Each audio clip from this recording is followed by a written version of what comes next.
संस्थापकाय च धर्मस्य सर्वधर्मस्वरूपिणे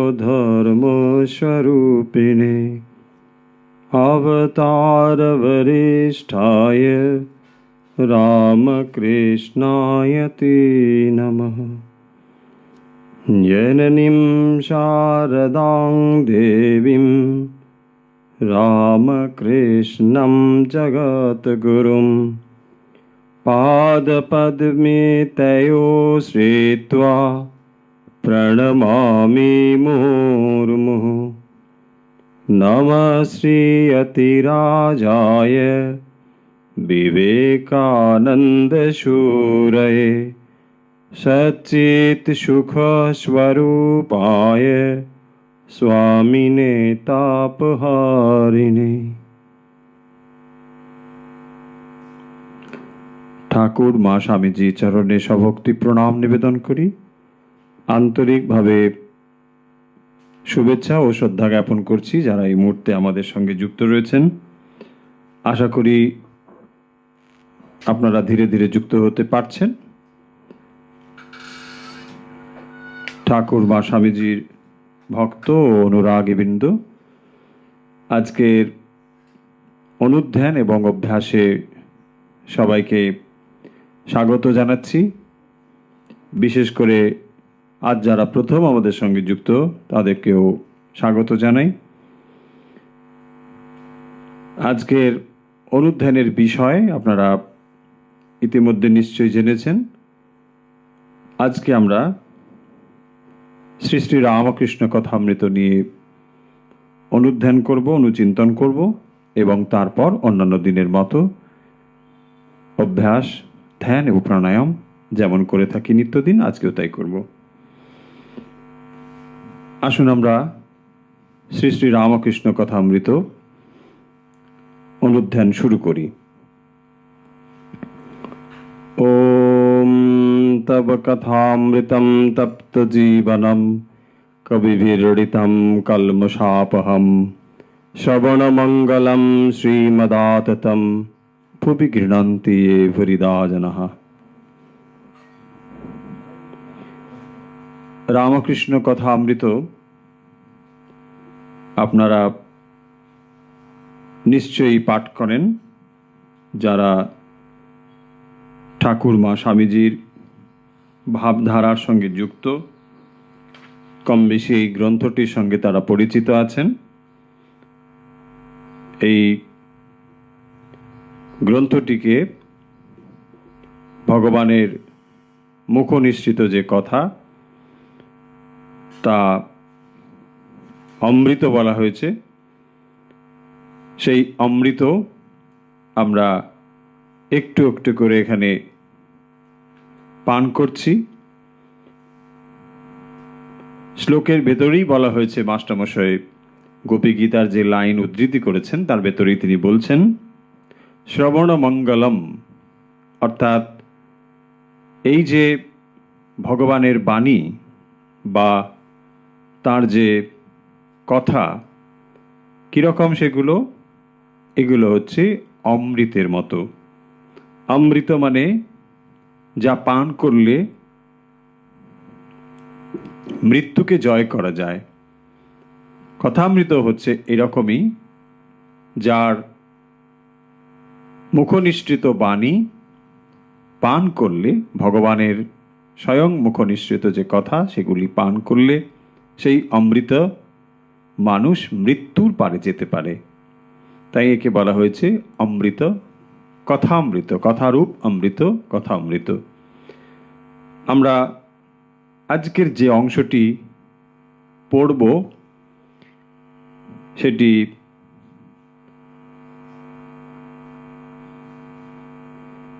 দ্বিবিধা ভক্তি, উত্তম অধিকারী, ঈশ্বর দর্শনের উপায়।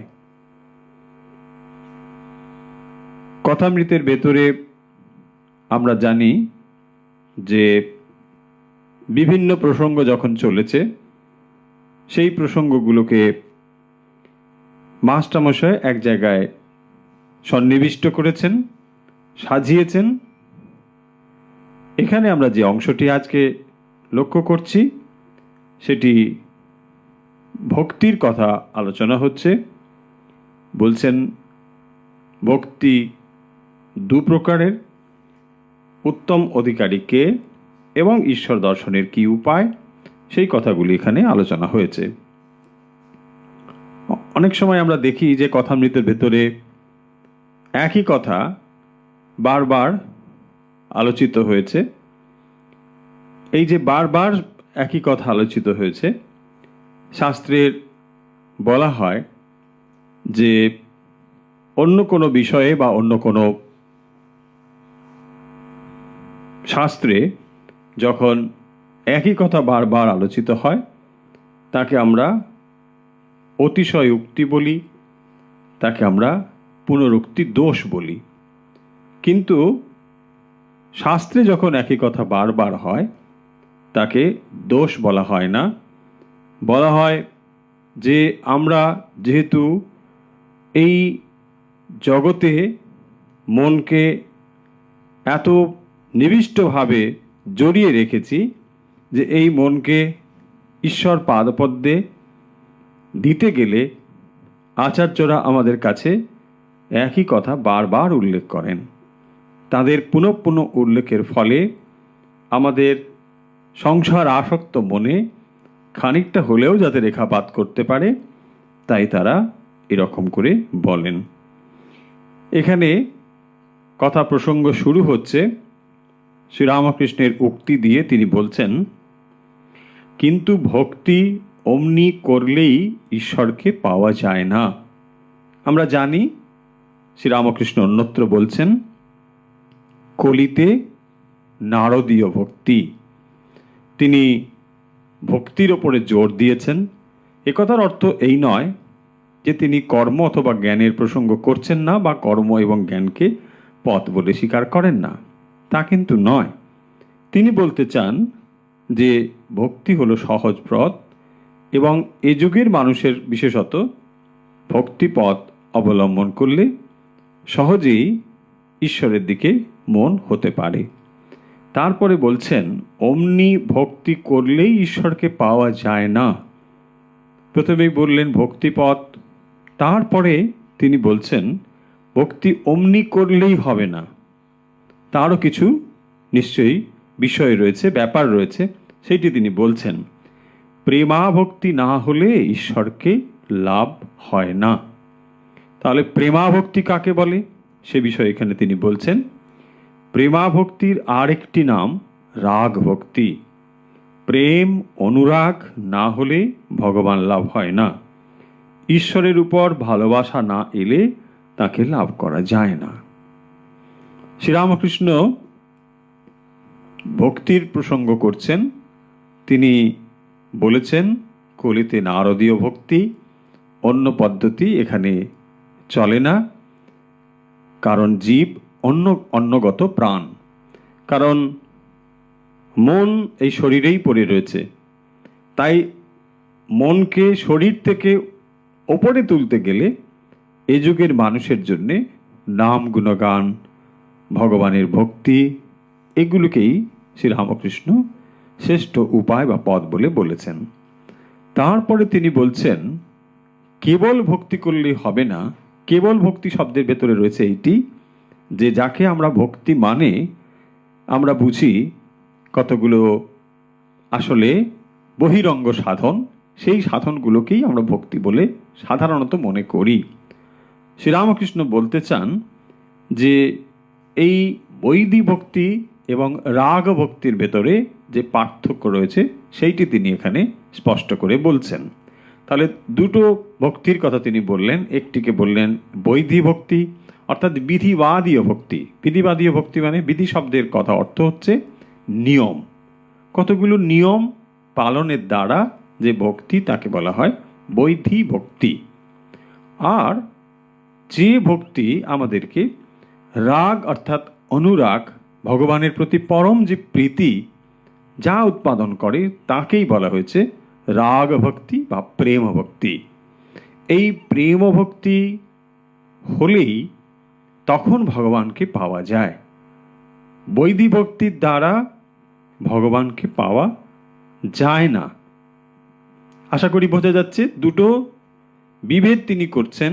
একটিকে বলা হয়েছে বিধি ভক্তি, বৈধি ভক্তি, আর একটিকে বলছেন রাগ ভক্তি বা প্রেম ভক্তি।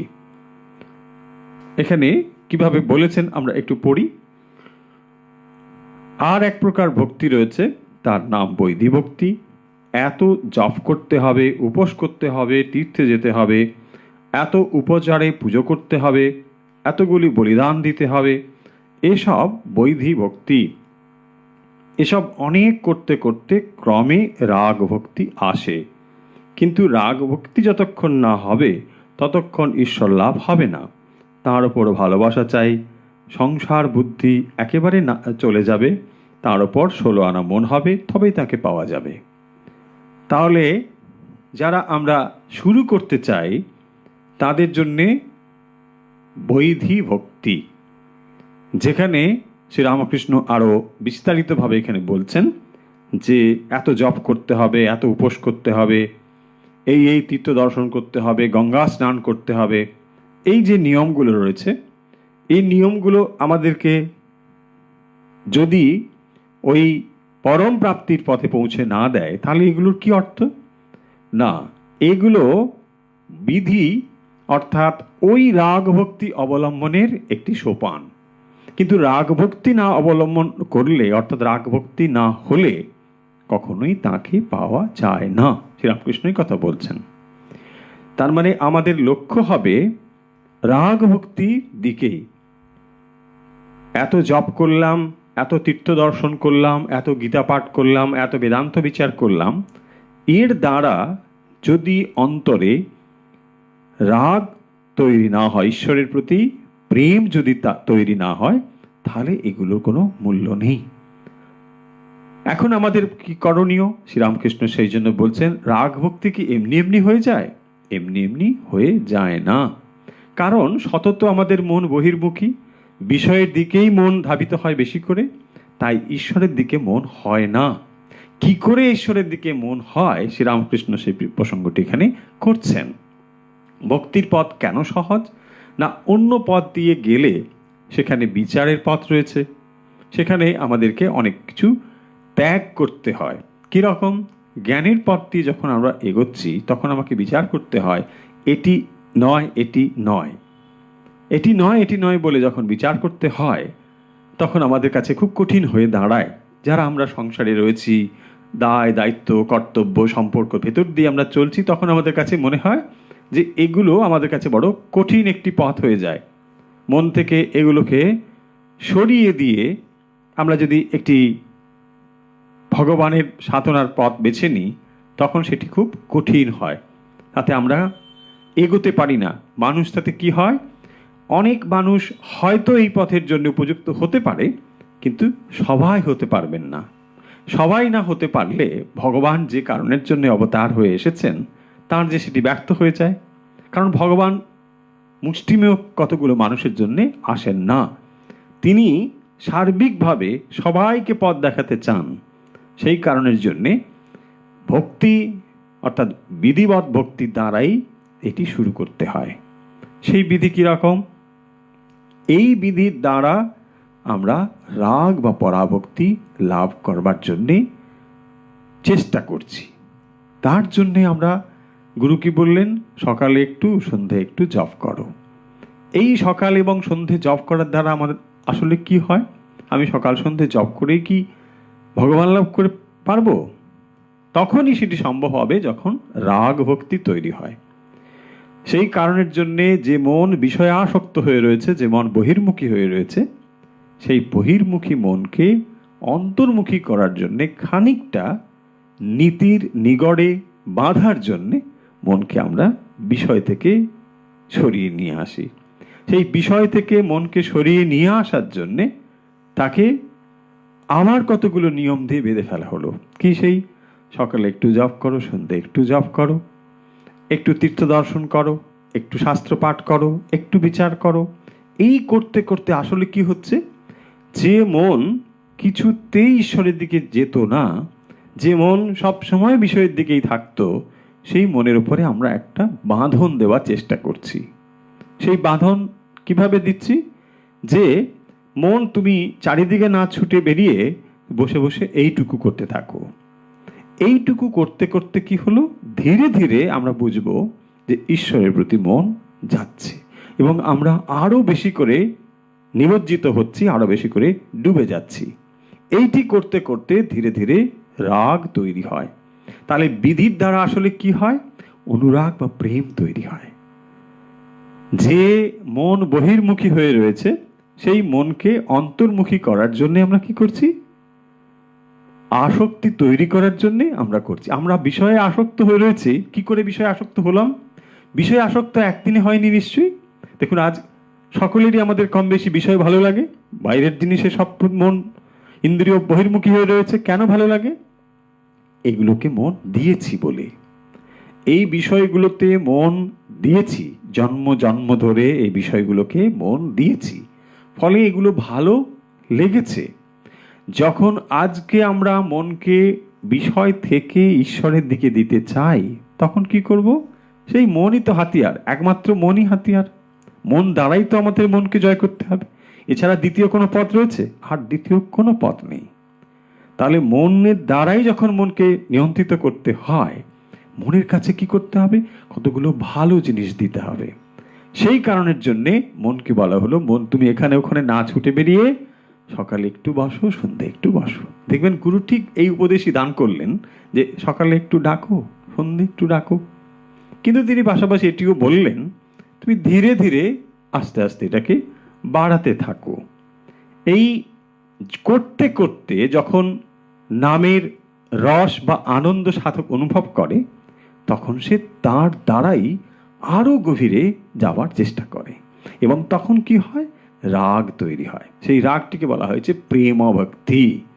তখন তার ভেতরে সত্যিকারের ভালোবাসাটুকু তৈরি হয়। এই ভালোবাসা যেন জোর করে চেষ্টা করা হচ্ছে। আসলে বিষয়ের প্রতি আমরা যত আকর্ষণ অনুভব করি, ঈশ্বরের প্রতি তত আকর্ষণ অনুভব করি না। বলেই এই মনকে চেষ্টা করতে হয় ধীরে ধীরে ঈশ্বরমুখী করার জন্যে। তাই কি বলছেন? বৈধি ভক্তি দিয়ে শুরু। আমরা শ্রীরামকৃষ্ণ জীবন একটু দেখি। তিনিও শুরু করলেন তার সাধনা বৈধি ভক্তি দিয়েই। আমরা জানি শ্রীরামকৃষ্ণ যখন দক্ষিণেশ্বরে গেলেন, যখন তিনি মায়ের পুজোর অধিকার লাভ করেছেন, খুব খুশি হলেন, অত্যন্ত আনন্দিত হলেন। দাদা রামকুমারের কাছ থেকে তিনি পুজোর পদ্ধতি সব শিখে নিলেন, নিয়ে পুজো শুরু করেছেন। এগুলো ছিল সমস্ত বৈধি পুজো, কারণ বিধি রয়েছে। এইভাবে নিবেদন করতে হয়, এইভাবে অঞ্জলি দিতে হয়, এইভাবে আবাহন করতে হয়, এই সমস্ত রয়েছে। তিনি এগুলো শিখেছেন এবং সেইভাবেই শুরু করেছেন। করতে করতে এক সময় লক্ষ্য করছেন যে কেবলমাত্র মাকে ডাকবো তারপরে আসবেন, এই মন্ত্র বলবো তারপর তিনি আসবেন, এটি তো হতে পারে না। যে যার প্রতি যার ভালোবাসা তৈরি হয়, তখন আনুষ্ঠানিকতা সেখানে খসে পড়ে, সেখানে মন্ত্র খসে পড়ে, মন্ত্র সেখানে আর প্রয়োজন থাকে না। অন্তর তখন তার প্রকাশিত হয় এবং সেই কারণের জন্য শ্রীরামকৃষ্ণ যখন মায়ের কাছে ভোগ নিবেদন করছেন, বলছেন, মা রোষ রোষ মন্ত্রটা তো বলি। কিন্তু এই মন্ত্র বলা তিনি বৈধি ভক্তি অবলম্বন করে করেছেন বলেই তার মনে হয়েছে যে মন্ত্রটা বলি, তারপরে মা এসে ভোগ গ্রহণ করবে। কিন্তু মা তার আগেই গ্রহণ করছেন। এই হচ্ছে বৈধি ভক্তি অতিক্রম করে রাগ ভক্তি বা প্রেম ভক্তিতে প্রবেশ। সাধক এইটি অনুষ্ঠান করতে করতে ক্রমশই তিনি অনুভব করেন যে অন্তরের যে আকর্ষণটুকু। তাই আমরা যখন প্রথম অভ্যাস করি, কি করি? ভগবানকে সকাল এবং সন্ধ্যেতে একটু ডাকার অভ্যাস হয়। তারপরে করতে করতে দেখা যায় এমন একটি অবস্থা হয়, তাকে সব সময় যেন অনুভব করছে, সমস্ত কাজের ভেতরেই তাকে অনুভব হচ্ছে। শ্রীরামকৃষ্ণ উপমা দিয়ে বলছেন দাঁতের ব্যথার কথা। ঠিক এইভাবে এই যখন অবস্থাটি হলো, তখন হলো রাগ ভক্তি অর্থাৎ প্রেম ভক্তি। তখন ঈশ্বরের প্রতি একটি আকর্ষণ তৈরি হয়েছে, তার একটি নির্দিষ্ট ভাব সেখানে রয়েছে। সেই ভগবানের স্বয়ং যে ক্ষমতা, তিনি স্বয়ং আকর্ষণ করছেন, ভগবানের ভেতরেই আকর্ষণী শক্তি রয়েছে। সেই প্রবল আকর্ষণী শক্তি যখন সাধকের অন্তরে জাগরিত হয়, তখন রাগ ভক্তি তৈরি হয়। গোপালের মা অকর্মণী দেবী, গোপালের মা ঠাকুরের কাছে এসেছেন দক্ষিণেশ্বরে। তিনি বিধবা, দরিদ্র ব্রাহ্মণী, তার বিশেষ কিছু নেই, ঠাকুরের কাছে এসেছেন, ঠাকুরকে তিনি গোপাল রূপে সাধনা করেন, এই তার প্রেক্ষাপট। তিনি দক্ষিণেশ্বরে যখন এসে উপস্থিত হয়েছেন, শ্রীরামকৃষ্ণ তাকে বলছেন, আচ্ছা তুমি একদিন নাড়ু টাড়ু এনেছেন, সব মিষ্টি টিষ্টি বাজার থেকে কিনে এনেছেন, বলছে তুমি এসব কিনে টিনে আনবে না, তুমি নিজে একটু নাড়ু বানাবে, সেই নাড়ুটা নিয়ে আসবে। তারপরে বলছে আচ্ছা দেখো তুমি চচ্চড়ি টচ্চড়ি করো না ডাঁটা টাটা দিয়ে, ওইগুলো নিয়ে আসবে। ওইগুলো ঠাকুর খাচ্ছেন আর বলছেন বাহ পরম অমৃত। কেন এটি হলো? কারণ অগরবতী দেবী তিনি ঠাকুরকে গোপাল রূপে দর্শন করেছেন এবং এভাবেই তিনি সাধন করেছেন। তার অন্তরের সমস্ত প্রেম ভালোবাসা মিশ্রিত করে ওই যে ডাঁটা চচ্চড়ি করেছেন, ওটি তার কাছে পরম উপাদেয় হয়েছে ভগবানের কাছে। আর অগরমণি দেবী প্রথম প্রথম এরকম রয়েছে যে তিনি ভাবছেন আরে আমি সাধুর কাছে এলাম, কোথায় সাধু ভগবত প্রসঙ্গ করবেন, আর বলছেন ডাঁটা চচ্চড়ি নিয়ে এসো, এই খালি খাওয়ার কথাই বলে কেন। কিন্তু এই ব্রাহ্মণী 7 দিন না যেতে যেতে আবার ওই ডাঁটা চচ্চড়ি নিয়ে এসে ঠাকুরের কাছে উপস্থিত হয়েছেন। বুঝছেন, কে যেন তাকে টেনে নিয়ে এলো। এই হচ্ছে ভগবানের আকর্ষণ শক্তি, তিনি টেনে নিয়ে আসেন। বলছেন তো যে এটি হচ্ছে বড় চুম্বক। জগতের আকর্ষণ আমরা অনুভব করি, কিন্তু এই চুম্বকটি হচ্ছে তুলনায় কম শক্তিশালী, ছোট চুম্বক। ভগবানের আকর্ষণ শক্তি হচ্ছে অধিকতর শক্তিশালী। তাই যখন সেই চুম্বকের আকর্ষণ অনুভূত হয়, তখন বিষয়ের যে আকর্ষণ এটি খসে পড়ে। সে কথাই এখানে শ্রী রামকৃষ্ণ বলছেন, আমরা একটু দেখি। বলছেন কিন্তু কারু কারু রাগ ভক্তি আপনা আপনি হয় স্বতঃসিদ্ধ, ছেলেবেলা থেকেই আছে। কারো কারো কথা বলছেন, এগুলো ব্যতিক্রমী। ছেলেবেলা থেকে ঈশ্বরের জন্য কাঁদে, যেমন প্রহ্লাদ। বিধিবাদীয় ভক্তি, যেমন হাওয়া পাবে বলে পাখা করা, হাওয়ার জন্য পাখার দরকার হয়। ঈশ্বরের উপর ভালোবাসা আসবে বলে জপ তপ উপবাস, কিন্তু যদি দক্ষিণে হাওয়া আপনি বয়, পাকাখানা লোকে ফেলে দেয়। ঈশ্বরের উপর অনুরাগ প্রেম আসক্তি আপনি এলে জপাদি কর্ম ত্যাগ হয়ে যায়। হরিপ্রেমে মাতোহারা হলে বৈধি কর্ম কে করবে? অর্থাৎ এখানে তিনি বলছেন যে কারো কারো রাগ ভক্তি জন্ম থেকেই থাকে বা হয়, কিন্তু অন্য ক্ষেত্রে অভ্যাস করতে হয়। যখন অভ্যাসের দ্বারা অন্তর প্রেম ভক্তি তার তৈরি হয়, ভগবানের প্রতি তিনি আকর্ষণ অনুভব করেন, তখন আমাদের মনে এই প্রশ্ন আসে না যে এত জপ করব নাকি এত করতে হবে, তখন এটি আসে না। কারণ তখন তার প্রতি যে আকর্ষণ, মাকে যদি বলা হয় সন্তানকে আপনি সকালে একবার ভাববেন সন্ধ্যেবেলা একবার ভাববেন, তখন মা বলবেন আপনি পুত্র সন্তানের অনুভব জীবনে কোনোদিনই করেননি, তাই এই কথাটি বলছেন। কারণ যার পুত্র সন্তানের অনুভব হয়েছে তার অন্তরকে কখনো বলা যায় না সকালে একবার ভাববেন আর বিকেলে একবার ভাববেন, তিনি সব সময়ই ভাববেন। ঠিক একই রকম ভাবে যখন আমাদের ঈশ্বরের প্রতি ভালোবাসা তৈরি হয়নি, ঈশ্বর সম্পর্কে ধারণাই স্পষ্ট হয়নি, তখন আমাদেরকে গুরু বলেন তুমি এইটি এইটি করো। কারণ যে মন বহির্মুখী হয়েছিল সেই বহির্মুখী মনকে অন্তর্মুখী করার জন্য একটি পদ্ধতি। শ্রীরামকৃষ্ণ কি বলছেন আমরা দেখি। বলছেন যতক্ষণ না তার উপর ভালোবাসা জন্মায় ততক্ষণ ভক্তি কাঁচা ভক্তি, তার উপর ভালোবাসা এলে তখন সেই ভক্তির নাম পাখা ভক্তি। অর্থাৎ যতক্ষণ না তার উপর ভালোবাসা জন্মায় তত সময় পর্যন্ত এই যে নিয়মগুলো আমরা অনুশীলন করছি এগুলো করতেই হবে, কি উদ্দেশ্য বা লক্ষ্য হচ্ছে অন্তরে প্রেম ভক্তি জাগরণ। যত সময় তা না হচ্ছে এগুলোকে অনুশীলন করে যেতেই হবে। এই বোধ যদি আমাদের অন্তরে থাকে তাহলে আমরা বুঝবো যে এত তীর্থ দর্শন করেছি, এত ভগবানকে ডেকেছি, এগুলো তখন আর অহংকার হয়ে দাঁড়াবে না। না হলে আমাদের মনে হয় আমরা এত ভগবানকে ডাকলাম, এত কিছু করলাম, উদ্দেশ্য হচ্ছে রাগ ভক্তি।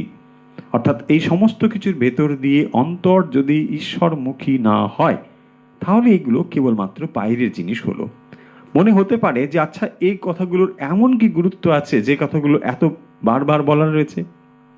বলার গুরুত্ব হচ্ছে এই, যত সময় পর্যন্ত রাগ ভক্তি অন্তরে তৈরি না হয়, তত সময় পর্যন্ত আমাদের কাছে ভক্তির অনুশীলনগুলো এক্সটার্নাল রিচুয়ালস হয়ে দাঁড়ায়।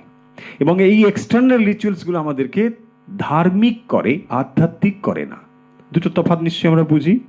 ধার্মিকতা হচ্ছে কতগুলো ধর্মের নিয়মকে পালন করা। আমরা একাদশী করছি, রাম নাম করছি, উপোস করছি, ওখানে যাচ্ছি, গঙ্গা স্নান করছি, একটু দান দক্ষিণা দিচ্ছি, এই যে সমস্ত কিছু করছি, এগুলো সবই এক্সটার্নাল রিচুয়ালস হয়ে যাবে যদি না এগুলোর দ্বারা মন ঈশ্বরে রাগ ভক্তি অনুভূত হয়। ঈশ্বরের প্রতি রাগ ভক্তি অনুভূত হয় আমাদের লক্ষ্য। এই রাগ ভক্তি কাকে বলে? শ্রীরামকৃষ্ণ তার কথা এখানে বলেছেন যে রাগ ভক্তি হচ্ছে যার প্রতি পরম অনুরাগ। মা যেমন তার সন্তানকে চিন্তা করে, সব সময় তার চিন্তাই করে, যেখানেই থাক, যে অবস্থাতেই থাক, সব সময় তার কথা চিন্তা করছে। ঠিক এইরকম এখানে বলছেন, যার কাঁচা ভক্তি সে ঈশ্বরের কথা উপদেশ ধারণা করতে পারে না। পাখা ভক্তি হলে ধারণা করতে পারে। ফটোগ্রাফের কাছে যদি কালি মাখানো থাকে তাহলে যা ছবি পড়ে তা রয়ে যায়, কিন্তু শুধু কাচের উপর হাজার ছবি পড়ুক, একটাও থাকে না, শুধু একটু করে গেলেই সরে যায়। যেমন কাজ তেমনি কাজ। ঈশ্বরের উপর ভালোবাসা না থাকলে উপদেশ ধারণা হয় না। শ্রীরামকৃষ্ণ উপমা দিয়ে বলছেন যে এগুলো কেবলমাত্র তখন বাইরের জিনিস হয়, কাঁচা ভক্তি হয়, পাকা ভক্তি হয় না। কাঁচা ভক্তি এবং পাকা ভক্তি বলছেন। পাকা ভক্তি হলে তার আর পা পেছালে পড়ে না, তখন তার অন্তর ঈশ্বরমুখী হয়। মহাশয়, ঈশ্বরকে লাভ করতে গেলে, তাকে দর্শন করতে গেলে ভক্তি হলেই হয়। হ্যাঁ, ভক্তি দ্বারাই তাকে দর্শন হয়, কিন্তু পাকা ভক্তি, প্রেমা ভক্তি, রাগ ভক্তি চাই। সেই ভক্তি এলেই তার উপর ভালোবাসা আসে। যেমন ছেলের মায়ের উপর ভালোবাসা, মার ছেলের উপর ভালোবাসা, স্ত্রীর স্বামীর উপর ভালোবাসা, এই ভালোবাসা, এই রাগ ভক্তি এলে স্ত্রী, পুত্র, আত্মীয় কুটুমের উপর যে মায়ার টান থাকে না, দয়া থাকে। সংসার বিদেশ বোধ হয়, একটি কর্মভূমি মাত্র বোধ হয়। যেমন পাড়াগাঁয়ে বাড়ি, কিন্তু কলকাতায় কর্মভূমি। কলকাতায় বাসা করে থাকতে হয় কর্ম করবার জন্যে। ঈশ্বরে ভালোবাসা এলে সংসার আসক্তি, বিষয় আসক্তি একেবারে যাবে। এই কথার দ্বারা শ্রীরামকৃষ্ণ বলছেন যে ভগবানের প্রতি ভালোবাসা তৈরি করার জন্যে বৈধি ভক্তির প্রয়োজন। বিধিগুলো আমরা ততদিনই পালন করব যতদিন না রাগ ভক্তি তৈরি হয়। ভগবানের প্রতি যে ভালোবাসা, সেই ভালোবাসা তৈরি করার জন্যেই এইগুলো হচ্ছে প্রস্তুতি। শ্রীরামকৃষ্ণ এটি বলছেন। যখন বিজয় গোস্বামী বলছেন যে ভক্তি হলেই হলো, তখন শ্রীরামকৃষ্ণ বলছেন না, ভক্তি কেবল হলেই হবে না, ভক্তি হতে হবে ওই স্তরে, অনন্য ভক্তি।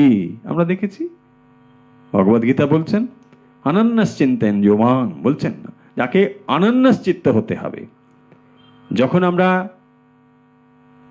বিষয়কেও খানিকটা ভালোবাসি, ভগবানকেও খানিকটা ভালোবাসি, তখন সেই অন্তর অনন্যশ্চিত্ত হচ্ছে না, সেখানে ভগবানকেও খানিকটা, বিষয়কেও খানিকটা। সেই অবস্থা না হয়ে কি বলছেন, একমাত্র ঈশ্বরের প্রতি ভালোবাসা তৈরি হবে এবং সেটি হবে রাগ ভক্তি। সেই রাগ ভক্তি যখন লাভ হয় তখনই তাকে পাওয়া যায়। তাহলে ভগবানকে পেতে গেলে কেবল ভক্তি নয়, রাগ ভক্তি চাই। তাহলে আমরা আজকের আলোচনা থেকে এ পর্যন্ত যা বুঝলাম, শ্রীরামকৃষ্ণ এখানে প্রসঙ্গ করছিলেন যে ভক্তির কথা। তাহলে ভক্তি হলো কি? ভক্তি হলো দু রকমের, এক বিধিবাদীয় ভক্তি, আর দুই বলছেন রাগ ভক্তি বা প্রেম ভক্তি। বিধিবৎ ভক্তি কাকে বলা হয়?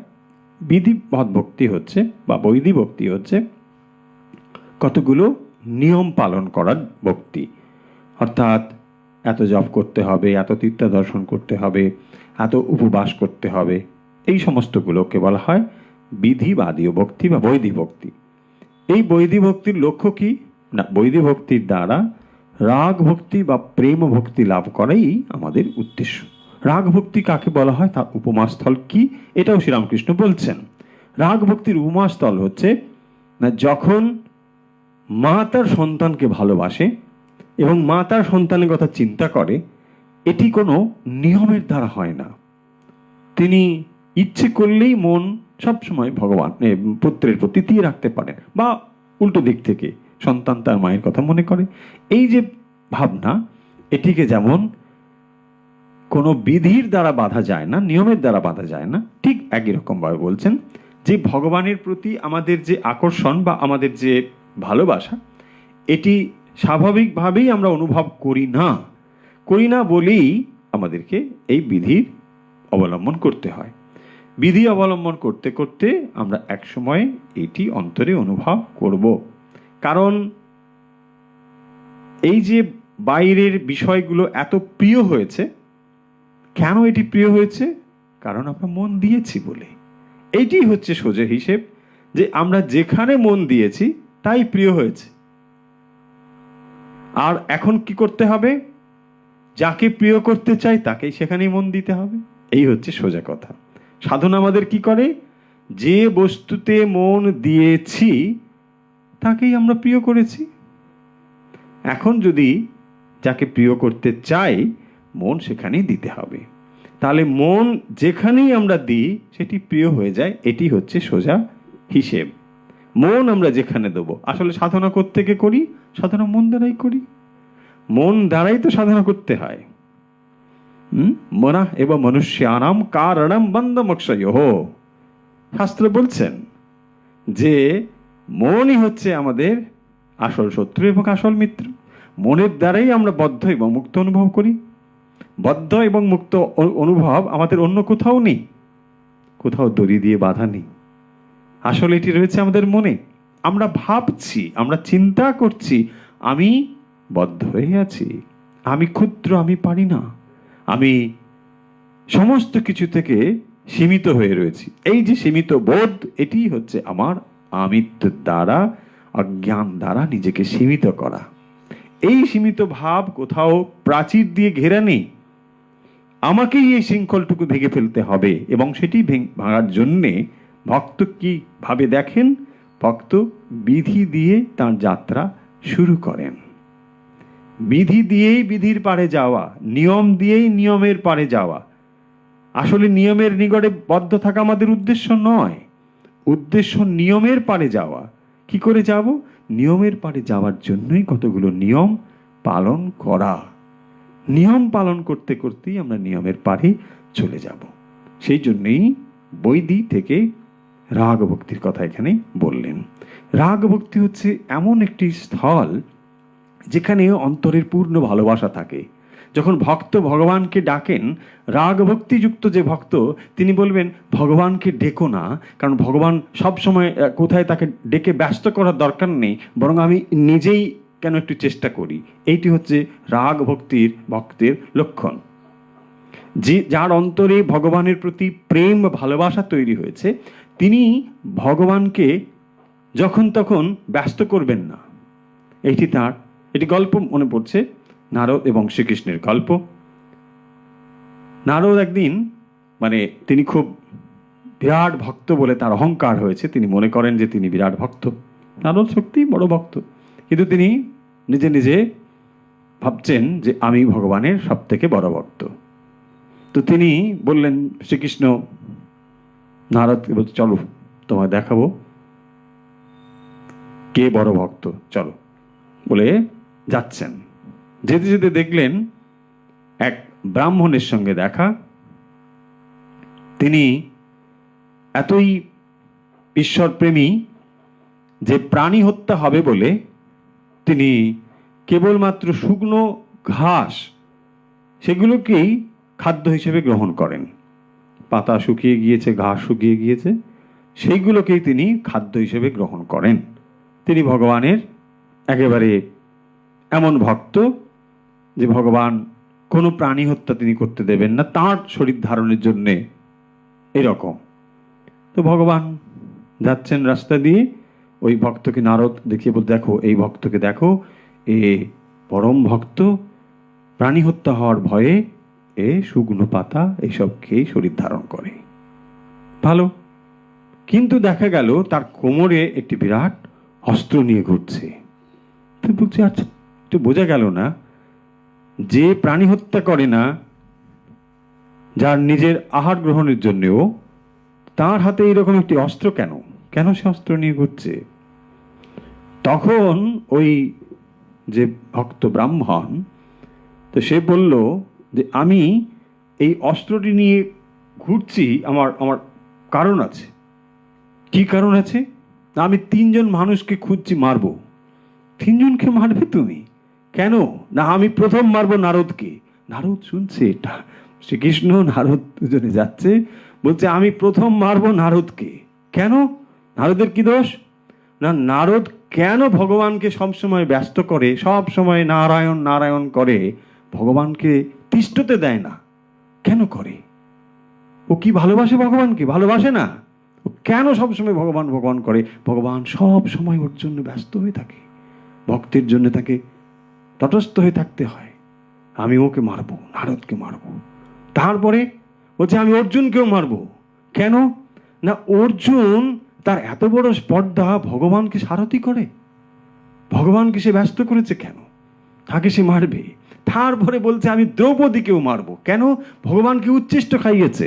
আসলে দেখুন এই গল্পটা রয়েছে যে রাগ ভক্তি হচ্ছে এই, যেখানে ভগবানের প্রতি পরম রাগ প্রবল প্রেম তৈরি হয়েছে। যেমন দেখুন মা যশোদা, ভগবান শ্রীকৃষ্ণ তিনি জানেন যে অন্যেরা এসে তাকে বলছেন যে এর ভেতরে সাধারণ ছেলে নয়, এর ভেতরে বিশেষ গুণ রয়েছে। একদিন দেখলাম মুখের ভেতরে সারা বিশ্ব ব্রহ্মাণ্ড। মা যশোদা সেটি লক্ষ্য করেছেন। পরক্ষণে তিনি ভুলে যাচ্ছেন, তিনি বলছেন না না আমার এই সন্তানটিকে রক্ষা করতে হবে, কি করে তোমরা একে নিয়ে যেও না আমার চোখের সামনে থেকে। মা পরম তার প্রতি প্রেম অনুভব করছেন। এই হচ্ছে রাগ ভক্তির দৃষ্টান্ত স্থল, যেখানে ভক্ত ভগবানকে যেন তিনি রক্ষা করছেন। ব্রজগোপীদের দেখুন, ভগবান বৃন্দাবনে যাচ্ছেন, ব্রজগোপীরা বলছেন না না না আমার প্রাণপ্রিয় তিনি এই রাস্তা দিয়ে হেঁটে যাবেন, এখানে রাস্তায় কাঁটা রয়েছে, তার পায়ে লাগবে, আমরা বরং শুয়ে পড়ি। তারা কি করলেন? শুয়ে পড়লেন। বলছে আমাদের শরীরের উপর দিয়ে তিনি যাবেন। দেখুন এই হচ্ছে রাগ ভক্তির স্থল। সেই কথা এখানে শ্রী রামকৃষ্ণ বলছেন যে এই বৈধি ভক্তির দ্বারা ভগবান লাভ হয় না, হয় যত সময় পর্যন্ত না অন্তরী প্রেম ও ভক্তি তৈরি হয়, সে কথা এখানে বলছেন। আমরা আরেকটু এগিয়ে যাই। হ্যাঁ, ভক্তি দ্বারাই তাকে দর্শন হয়, কিন্তু পাকা ভক্তি, প্রেমা ভক্তি, রাগ ভক্তি চাই। সেই ভক্তি এলেই তার উপর ভালোবাসা আসে, যেমন ছেলের মায়ের উপর ভালোবাসা। বিষয় বুদ্ধির লেশ মাত্র থাকলে তাকে দর্শন হয় না। দেশালাইয়ের কাঠি যদি ভিজে থাকে, হাজার ঘষো কোনো রকমই চলবে না। কেবল এক রাশ কাঠি লোকসান হয়, বিষয়াসক্ত মন ভিজে দেশলাই। শ্রীরামকৃষ্ণ বলছেন যে বিষয়াসক্ত মনে এই ঈশ্বরের প্রতি যে পরম প্রেম সেটি অনুভূত হয় না। বলছেন কিরকম? ভিজে দেশলাই মাটির মতো, বারবার হচ্ছে কিন্তু আলো জ্বলছে না। ঠিক সেই রকম কথা কেন তিনি বলছেন যে এই রাগ ভক্তি, কারণ ভক্তি সম্পর্কে কি বলা হয়েছে? ভক্তি সম্পর্কে বলা হচ্ছে পরমা প্রেম রূপা, সা তস্মিন পরম প্রেম রূপা। ভক্তি শাস্ত্রে ভক্তি সম্পর্কে বলা হচ্ছে যে ভক্তির সংজ্ঞা নির্ধারণে বলা হচ্ছে ভক্তি হচ্ছে কি? সা তস্মিন, সা তু আসমিন, সা তু আসমিন পরমা প্রেম রূপা। এই ভক্তি হচ্ছে পরম প্রেম স্বরূপ, তাকেই বলা হয় ভক্তি। কেন সেটি পরম? পরম শব্দ ব্যবহার করা হলো জাগতিক ভালোবাসা থেকে পৃথকত্ব বোঝাতে, তাকে পরম শব্দ বলা হলো। এই হচ্ছে পরম। শ্রীরামকৃষ্ণ অন্যত্র বলেছেন সতীর প্রতি ভালোবাসা, মায়ের সন্তানের প্রতি, বিষয়ের প্রতি ভালোবাসা। এই তিন ভালোবাসা হচ্ছে জাগতিক ভালোবাসা। এই জাগতিক ভালোবাসার থেকে যে পরম বা শ্রেষ্ঠ, সেইটি বোঝানোর জন্য বলা হলো সা তস্মিন পরম প্রেম রূপা। এই পরম প্রেম কি করে লাভ করা যায়, শ্রীরামকৃষ্ণ সে কথামৃতে বলছেন যে এই পরম প্রেম কি করে লাভ করা যায়। বৈদিক ভক্তির ভেতর দিয়ে এই রাগ ভক্তি, এই প্রেম ভক্তির উদ্রেক হয়। কি করে সেটি সম্ভব, সে কথা এখানে বলছেন। শ্রী রাধিকা যখন বললেন কৃষ্ণময় দেখছি, সখীরা বললে কই আমরা তো তাকে দেখতে পাচ্ছি না, তুমি কি প্রলাপ বকছ? শ্রীমতী বললেন সখী, অনুরাগ অঞ্জন চক্ষে মাখো, তাকে দেখতে পাবে। প্রভু বিনে অনুরাগ করে যজ্ঞ যাগ, তোমারই কি যায় জানা? এই অনুরাগ, এই প্রেম, এই পাকা ভক্তি, এই ভালোবাসা যদি একবার হয়, তাহলে সাকার নিরাকার দুই সাক্ষাৎকার হয়। বলছেন এই প্রেম ভক্তি কি করে লাভ হয় না, প্রভু বিনে অনুরাগ করে যজ্ঞ যাগ, তোমারই কি যায় জানা? যাগ যজ্ঞ এই অনুষ্ঠানের দ্বারা তাকে জানা যায় না। শুধু তাই নয়, কোনো সাধনার দ্বারাই ভগবানকে লাভ করা যায় না। মানে আসলে ভক্তির দ্বারাও ভগবানকে লাভ করা যায় না। ভগবানকে লাভ করা যে যায় না, এই উপলব্ধির জন্যই ভক্তি সাধন করা প্রয়োজন। বৈদিক ভক্তি সাধন করতে করতে অন্তরে রাগ ভক্তি তৈরি হয়, এবং এই রাগ ভক্তি যখন তৈরি হয় তখন সাধক বুঝতে পারেন তার দ্বারা ভগবানকে লাভ করা কখনোই সম্ভব নয়, যদি না ভগবান তার প্রতি কৃপা করেন। তখনই একমাত্র কৃপা তিনি অনুভব করেন, যখন সম্পূর্ণভাবে নিজেকে তিনি শূন্য করতে পারেন। যত সময় পর্যন্ত সাধকের এই অহংকার রয়েছে, এটিও অহংকার, সাধনার অহংকার, যত সময় তার এই অহংকার রয়েছে যে আমি এত জপ এত সাধনার দ্বারা তাকে লাভ করব, তাকে তা করতেই হবে। কিন্তু এইটি করার পর অন্তর তার এই অনুভবে পূর্ণ হবে, এবং সেদিনই তিনি সম্পূর্ণ অহংকার থেকে দূরে যেতে পারবেন যে আমি তাকে কখনোই লাভ করতে পারবো না। কিন্তু এই অনুভব তার পূর্ণভাবে তখনই সম্ভব হবে যখন সে তার নিজের সম্পূর্ণ প্রচেষ্টাকে কাজে লাগিয়েছে। নিজের সম্পূর্ণ প্রচেষ্টা কাজে না লাগিয়ে যদি সে মনে করে যে তাহলে তো আমার দ্বারা ভগবান লাভ হবে না, তাহলে আমি আর চেষ্টাই করব না, তাহলে এখন ঘুমিয়ে পড়ি, তা নয়। তার পূর্ণ চেষ্টা তাকে কাজে লাগাতে হবে, দিয়ে তিনি যে অনুভব করবেন এই অনুভবটি আসল। তখনই ভগবানের পূর্ণ আশীর্বাদ নেমে আসে। একটি সহজ চেনা উপমা দিলেই বোঝা যায়। ছোট্ট একটি শিশু তার কোমল দুটি হাত দিয়ে মাকে জড়িয়ে ধরার চেষ্টা করছে।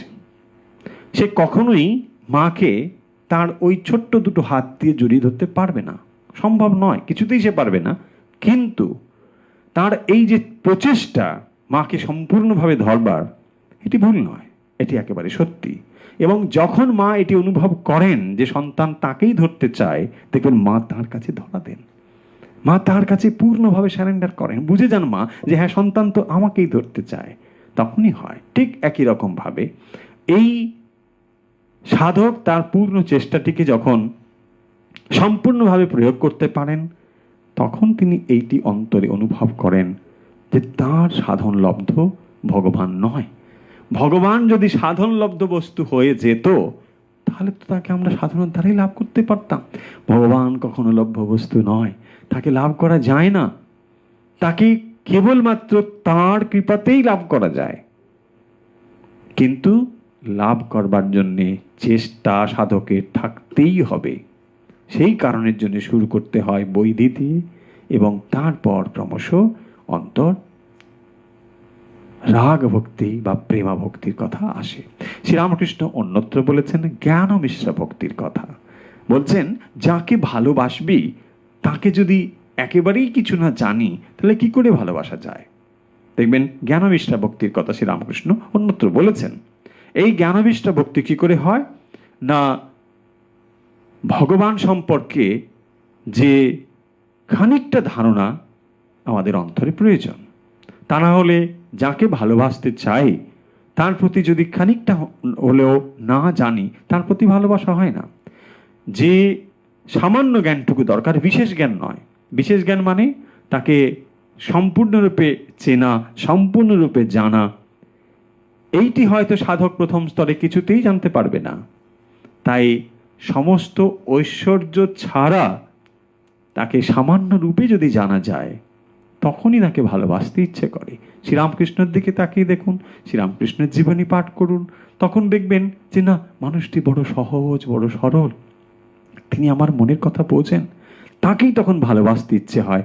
সৃষ্টি মায়ের জীবন পড়ে দেখুন, মা অন্তরের কথা বোঝেন, মা এমনভাবে কথা বলছেন যেন মনে হয় তিনি আমার মনের দুঃখটি বোঝেন। তখন কি হয়, তাঁর প্রতি একটু একটু ভালোবাসা আমরা অনুভব করি। এই ভালোবাসাগুলোকে আরো লালনের দ্বারা তাকে বর্ধিত করা যায়, বাড়ানো যায়। শ্রীরামকৃষ্ণ সেই জন্য দেখবেন অন্যত্র বলেছেন যে কিভাবে সংসারে থেকে ঈশ্বরের প্রতি মন দেওয়া যায়, তার কথা এখানে কথামৃতে বারবার উল্লেখ করা হয়েছে। কতগুলো শব্দ কথামৃতে বারবার উল্লিখিত হয়েছে, সেগুলো হলো যে এই সংসারে থেকেও, সংসার মানে কি, আমরা সংসার মানে বুঝি কতগুলো সম্পর্ক, কতগুলো দায়িত্ব আর একটা ঘর। না, সংসার শব্দের একটি বৃহত্তম অর্থ রয়েছে। সংসার বলা হয় সংসারতি ইতি সংসারা। সংসারতি মানে যা পরিবর্তন হয় তাকে বলে সংসার। যত সময় পর্যন্ত এই পরিবর্তনের ভিতরে আমরা রয়েছি, আমরা সংসারে রয়েছি। আমি আবার বলি, যত সময় পর্যন্ত আমরা পরিবর্তনের ভিতরে রয়েছি তত সময় আমরা সংসারে রয়েছি, সেটি যেখানেই থাকি না কেন, সেটি গারস্থ আশ্রম হোক অথবা সন্ন্যাস আশ্রম হোক। কি পরিবর্তন? আসলে পরিবর্তন হচ্ছে সতত শরীর বদলে যাচ্ছে, মন বদলে যাচ্ছে, পারিপার্শ্বিক অবস্থা বদলে যাচ্ছে। এই পরিবর্তনগুলোকেই বলা হয় সংসার। যা পরিবর্তন হয় তাকেই বলে সংসার। সংসার হচ্ছে অতিক্রম করার রাস্তা, হচ্ছে যত সময় এই পরিবর্তনশীলতার পারে আমরা যেতে পারি। তাহলে এই পরিবর্তনের পেছনে এমন একটি সত্তা রয়েছে যা কখনোই পরিবর্তন হয় না, তাকে জানাই হচ্ছে সংসারকে অতিক্রম করে যাওয়া। কি করে সেটি সম্ভব? শ্রীরামকৃষ্ণ বলছেন যে এই যুগের মানুষের মন সব সময় দেখবেন শরীরের দিকেই রয়েছে। সেই জন্য বলা হয়েছে অন্নগত প্রাণ। মন দেহাত্ম বুদ্ধি থেকে উঠতেই চায় না। এই শরীরটাকেই আমি বোধ করে রয়েছি, এই শরীরটাই আমি, শরীরটা আমি, মনটা আমি, এই বুদ্ধিতে আমরা যেন ভরপুর হয়ে রয়েছি। এই অবস্থাতে আহম ব্রহ্মাস্মি তত্ত্বমসি এইগুলো বলা যায় না। কারণ বলছেন মুখে আমরা বলতে পারি আমার কিছু নেই, কোনো কিছু নেই, কিন্তু কখনো একটু কাঁটাতে ফুটলেই তখন যন্ত্রণা অনুভব করি। অর্থাৎ শরীর বোধে এত পূর্ণ হয়ে রয়েছি। বলছেন তাহলে এই যদি আমার অবস্থা হয়, দেহাত্ম বুদ্ধি এত প্রবল হয়ে রয়েছে, তাহলে এই অবস্থায় আমরা ঈশ্বর সাধনা কিভাবে করব? এত প্রবল আমাদের দেহাত্ম বুদ্ধি। সেই মনে পড়ছে জনক রাজার সবার কথা, আপনারা নিশ্চয়ই জানেন যে জনক রাজা একদিন তিনি সমস্ত পণ্ডিতদের নিয়ে সভায় বসেছেন। সেখানে ঢুকলেন অষ্টাবক্রমণি। অষ্টাবক্রমণি নাম নিশ্চয়ই জানেন। তার শরীরের 8টি জায়গায় নানা রকম অঙ্গ বিকৃতি ছিল, দেখতে একেবারে অসম্ভব রকমের, লোকে হাস্যকর একটি অবস্থা তৈরি করে এরকম তার অঙ্গ ছিল। তিনি ঢুকছেন সভাগৃহে, তখন সবাই তাকে দেখে খুব হাসাহাসি করছে। আরে এ কেন এসেছে? এখানে সভাগৃহ পণ্ডিতরা রয়েছেন, সমস্ত ব্রহ্মজ্ঞ মহাপুরুষ এখানে সব বড় বড় সব রয়েছেন, আর এই বালক অষ্টাবক্র ঢুকেছেন সেখানে। তো রাজার কাছে তিনি বললেন না, রাজা জনককে গিয়ে বলো, দ্বাররক্ষীকে বললেন আমি সভায় গিয়ে আমি বিচার করব, জ্ঞান বিচার করব। অসম্ভব কথা, কেউ রাজি হচ্ছেন না। কিন্তু শেষ পর্যন্ত তাকে ছাড়া হলো। বলছেন না, কেন প্রবেশ অধিকার দেওয়া হবে না, আমি যাব। রাজপ্রাসাদে যখন তিনি সভা পণ্ডিতদের কাছে, সমস্ত পারিষদদের কাছে যখন গিয়ে উপস্থিত হলেন, তার ওই রকম রূপ দেখে, তার ওই রকম অঙ্গ দেখে, অঙ্গের বিকৃতি দেখে সবাই হাসাহাসি করছেন। এবং ওই অবস্থায় অষ্টাবক্র বলছেন যে রাজা জনক, আমি এই সভায় এসে উপস্থিত হয়েছি আমি বিচার করার জন্যে, জ্ঞান বিচার করার জন্যে, কিন্তু এসে দেখছি এখানে তোমার যারা রয়েছে সবাই চামার, চর্মকার সবাই। বলছে কেন? সবাই খুব ক্ষুব্ধ। একটা বালক সে এসে সবাইকে অসম্মান করছে, এরকম শব্দ বলেছে। বলছে এই কারণের জন্যে যে সবাই আমার অঙ্গটুকু দেখছে, আমার চামড়াকে দেখছে। যারা চর্মকার তারা তো চর্মই দেখে। এই যে দেহাত্ম বুদ্ধি, যে প্রসঙ্গে এই কথাটি মাথায় এলো, যে দেহাত্ম বুদ্ধি আমাদের এত প্রবল হয়ে রয়েছে। আমি শতবার সহস্রবার ভাবতে পারি শিবোহম সচ্চিদানন্দহম তত্ত্বমসি আহম ব্রহ্মাস্মি, কিন্তু ওই সেই তোতা পাখির মতো বলছেন, পাখি কি করে? রাম রাম হরি হরি বলে। তারপরে যখন বিড়াল ছানা এসে তাকে ধরে, তখন সে পাখি কি করে? ঠ্যাঁ ঠ্যাঁ করতে থাকে। আমাদের অবস্থাও খানিকটা ওই রকম। আমরা সব সময় ভালো অবস্থায় সব রকম, কিন্তু ওইটি হয় না। এই রকম অবস্থা যখন আমাদের, শ্রীরামকৃষ্ণ বলছেন কি করে এই মনকে ঈশ্বরমুখী করা যায়। করা যায়। শ্রীরামকৃষ্ণ কখনো বলছেন না যে সংসার ছেড়ে দূরে কোথাও চলে যেতে হবে। এটি বড় আশার কথা। শ্রীরামকৃষ্ণ এই যুগের মানুষের জন্য এক নতুন পথ দিয়েছেন এবং নতুন এক দর্শন দিয়েছেন, যে জীবন দর্শনটির নাম দিয়েছেন মোড় ফিরিয়ে দেওয়া। আপনারা নিশ্চয়ই শুনেছেন শব্দটি, বহুবার শুনেছেন। মোড় ফিরিয়ে দেওয়া কথার অর্থ হচ্ছে দৃষ্টিভঙ্গিকে পরিবর্তন করে দেওয়া। যে বিষয়গুলোকে আমরা এত শত্রু বলে ভাবতাম সেগুলোকে মিত্র করে দেওয়া। কিরকম মিত্র করে দেওয়া? দৃষ্টিভঙ্গি কেবল বদলে দিচ্ছেন শ্রীরামকৃষ্ণ। কি বলছেন তিনি? যে এই যে সংসারের যা কিছু নিয়ে আমরা রয়েছি, এগুলোকে ঈশ্বরের বলে ধরে নাও। সমস্ত কিছু ঈশ্বরের। তুমি কেবল মনে করো এখানে যেন তার সেবক হয়ে কাজ করছো। সেবকের কোনো অধিকার আছে? সেবক কি করে? প্রভুর যা প্রয়োজন তাই সে করে। তার নিজের কোনো করণীয় সেখানে থাকে না। একমাত্র তার উদ্দেশ্য প্রভুর মঙ্গল সাধনার জন্য। ঠিক এইভাবে বলছেন, এই দৃষ্টি নিয়ে জগতে থাকো। যা আজ তুমি করছো, যা কর্তব্য যাগুলো রয়েছে, এগুলোকে এই দৃষ্টিভঙ্গি নিয়ে করো। আর বলছেন কি? মাঝে মাঝে নির্জন বাস। নির্জন বাস অত্যন্ত জরুরি। আমরা নির্জন বাস মানে আমরা সব কিছুকে যেমন সরলীকরণ করি, নির্জন বাসটিকেও সরলীকরণ করে ফেলেছি। আমরা ভাবলাম কি, চলো খানিকক্ষণ মায়াবতী চলে যাই, বা ভালো লাগছে না, চলো কিছুদিন ঘুরে আসি, কোথাও যাই, আন্দামান যাই, চলো। কিন্তু এইগুলোকে ঠিক নির্জন বাস বলা যায় না। নির্জন বাস হচ্ছে এমন একটি জায়গা, সেটি আপনার ঘরেও হতে পারে। তার জন্য কোথাও আশ্রমে যেতে হবে বা কোথাও গিয়ে বসতে হবে এমন নয়। আপনি যেখানে রয়েছেন ওটি নির্জন বাস হতে পারে। নির্জন বাস হচ্ছে কেবলমাত্র নিজেকে নিয়ে থাকা, নিজের জীবন সম্পর্কে নিজের মনের ওপরে একটি আলোক জেলে দেওয়া, যে আলোক দিয়ে নিজের মনটিকে বিশ্লেষণ করে দেখা, তাকেই বলা হয়েছে নির্জন বাস। এই যে একটির পর একটি দিন চলে যাচ্ছে, ধীরে ধীরে আমরা অগ্রসর হচ্ছি, পরিণতির দিকে আমরা এগিয়ে যাচ্ছি, এই বোধই যে হয় না। শ্রীরামকৃষ্ণ দেখবেন কত রকম উপায় দিয়েছেন। যে সময় কাটে না তাস খেলে, সময় কাটে না বেড়া বাঁধে। কি করবে? কারণ বেড়া বাঁধেই অভ্যাস করেছি, তাই বেড়া বাঁধছি। 60 বছর বয়স হয়ে গিয়েছে, এখনো বেড়া বেঁধে যাই। ঠিক এই কাজই করছি তো আমরা। শ্রীরামকৃষ্ণ কথা বলছেন, চোখে আঙুল দিয়ে দেখিয়ে দিচ্ছেন, আরে এখনো তো সময় হয়নি তোমার, কাজ করো। কি কাজ করবে? এই জীবন থেকে তো চলে যেতে হবে, কতগুলো অভ্যাস তো তৈরি করো। কখন যে শেষ হয়ে যাবে কেউ আমরা জানি না। দেখুন, মৃত্যু তো নিশ্চিত, কিন্তু নিশ্চিত মৃত্যু, অনিশ্চিত সময়। যেতে হবে জানি, কিন্তু কখন যেতে হবে জানি না। তাই শাস্ত্র বারবার সে কথা মনে করিয়ে দিচ্ছে, প্রস্তুত করিয়ে দিচ্ছে। নির্জন বাসে গেলে আমাদের এই অবস্থা হয়। নির্জন বাস। পূজনীয় ভূতেশানন্দজি মহারাজ পরম সদ্যেও তিনি এই নির্জন শব্দের একটি সুন্দর অর্থ করেছেন। তিনি বলছেন যে নির্জন মানে নিজের জনের সঙ্গে বাস। নির্জন বাসের জন্য আপনাকে কোথাও খুঁজতে হবে না, যেতে হবে না।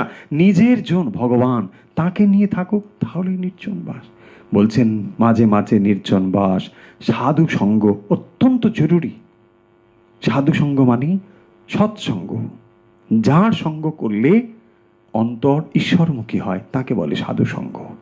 সাধুর কাছে এইরকম একটি বিশেষ জিনিস থাকে, যার জীবন বোধ, যার জীবন দর্শন আপনার আমার জীবনের উপরে প্রভাব তৈরি করতে পারে, তাকেই বলে সাধু সঙ্গ। শ্রীরামকৃষ্ণের কাছে কত মানুষ গিয়েছেন, কিন্তু কিছু কিছু মানুষের জীবন বদলে গিয়েছিল। কেন? তারা তাকে তেমন করে দেখেছেন, তার জীবনের সঙ্গে এই জীবনগুলো যেন জ্বলে উঠেছে। তার ভেতরে ছিল এমন একটি অগ্নির স্ফুলিঙ্গ, তার পাশাপাশি যারা এসেছে তাদেরকে তিনি প্রজ্বলিত করতে পেরেছেন, তাকেই বলে সাধু সঙ্গ। সাধুর কাছে এইটি রয়েছে, তার জীবনের মূল সুর হচ্ছে এইটি, ভগবান। তাই তিনি তার কাছে যারা আসে, তার পরিমণ্ডলে যারা আসে, তাদের কাছে এক বিশেষ প্রেরণা হয়ে উঠতে পারেন, তাকে বলে সাধু সঙ্গ। মাঝে মাঝে সাধু সঙ্গ, নির্জন বাস, নাম গুণগান, ব্যাকুলতা, বস্তু বিচার। শ্রীরামকৃষ্ণ দেখবেন এই শব্দগুলো কথামৃতে বারবার ফিরে এসেছে। অত্যন্ত মূল্যবান এই শব্দগুলো। যারা আমরা সংসারে রয়েছি, দায় দায়িত্বের ভিতর রয়েছি, শ্রীরামকৃষ্ণ তাদের জন্য কষ্ট অনুভব করেছেন। এমন নয় যে শ্রীরামকৃষ্ণ কেবল আমাদের বলে মন্ডা মিঠাই খেয়ে জীবন কাটিয়ে দিয়েছেন। তিনি আমাদের জন্য দুঃখ অনুভব করেছেন বলেই বারবার এগুলো বলছেন, একটু করে চেষ্টা করো, অন্তত দুবার করে দিনে প্রণাম করো, দেখবেন বলছেন। যখন গিরিশবাবু গিয়েছেন, বলছেন না আমার এসব সময় টমে ঠিক নেই, আমি পারবো না, আমি এসব কিচ্ছু পারবো না, আমাকে নিয়মে তুমি বেদো না। বলছে আরে সকালে সন্ধ্যে দুপুর দুটো প্রণাম করিস, আর কিচ্ছু করতে হবে না। বলছে না আমি তাও পারবো না। দেখুন তিনি এমন বলছেন, আর ভগবান একটু একটু করে নেমে আসছেন, বলছেন না তা যখন পারবে না তাহলে আমাকে দায়িত্ব দাও, বকলমা দাও। বকলমা হচ্ছে সারেন্ডার করা, সম্পূর্ণ শরণাগতি হচ্ছে সারেন্ডার, বকলমা দেওয়া। তাই তিনি করলেন। এইভাবে ভগবান আমাদেরকে চেষ্টা করছেন তার দিকে নিয়ে যেতে, তার পরম ধাম, তার পরম প্রেম। ভগবান দান করবেন বলেই তো আমাদেরকে মানুষ রূপে পৃথিবীতে এনেছেন। অথচ এখানে এসে আমরা কি করেছি? নানা বস্তুতে মন দিয়ে ভুলে গিয়েছি। তাই উপনিষদ বলছেন যেন যেন আমাদের বিধাতা খানিকটা পরিহাস করে এই ইন্দ্রিয়গুলোকে বহির্মুখী করেছেন, আমাদের প্রতি যেন পরিহাস করেছেন। কিরকম করে? প্রাঞ্চি খানি স্বয়ম্ভু বলছেন আমাদের ইন্দ্রিয়গুলো বহির্মুখী করেছেন। চোখ বাইরের জিনিস দেখে, কান বাইরের কথা শোনে, মুখ বাইরের কথা নিয়ে ভাবে, অন্তরের কথা কেউ ভাবে না। তিনি যে অন্তর্যামী, অন্তর্যামী অন্তরে রয়েছেন, তাই আবৃত চক্ষু হতে হয়। বলছেন এই বাইরের সমস্তগুলোকে গুটিয়ে অন্তরের দিকে একবার দেখার নামই হচ্ছে নির্জন বাস। মাঝে মাঝে নির্জন বাস, সাধু সঙ্গ, বস্তু বিচার, নাম গুণগান এবং শরণাগতি, এগুলি হচ্ছে বৈদিক ভক্তি থেকে রাগ বা প্রেম ভক্তিতে যাওয়ার সোপান। সেই রাগ ভক্তি অন্তরে উদয় হলেই ভগবান স্বয়ং উদ্ভাসিত হবেন। ভক্ত হৃদয় ভগবানের বৈঠকখানা। শ্রীরামকৃষ্ণ বলছেন ভক্ত কি যাতা না, বলছেন ভক্ত হৃদয় ভগবানের বৈঠকখানা। মানুষ কি যা? বলছে না, আরে মানুষের ভিতরে ভগবান আসেন। মানুষ এমন যে সে ভগবানকে হৃদয়ে ধারণ করতে পারেন। মানুষ হচ্ছে অনেক বড়। তাই ভগবান মানব রূপ ধারণ করে মানুষের জন্য এসেছিলেন, এই কথাগুলো বলার, যাকে অমৃত বলা হয়েছে। সেই কথা অমৃতর খানিক অংশও যদি আমরা ধারণা করতে পারি এবং অন্তরে যদি সেই প্রেমকে অনুভব করতে পারি, জীবন সার্থক হবে। কথামৃতের পাঠ আমরা এখানে আজকে শেষ করি।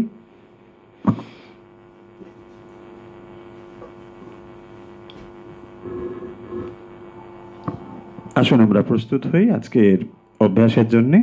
আপনারা জানেন যে আমরা নিয়মিত অনুধ্যানের পর খানিকটা সময় অভ্যাস করি।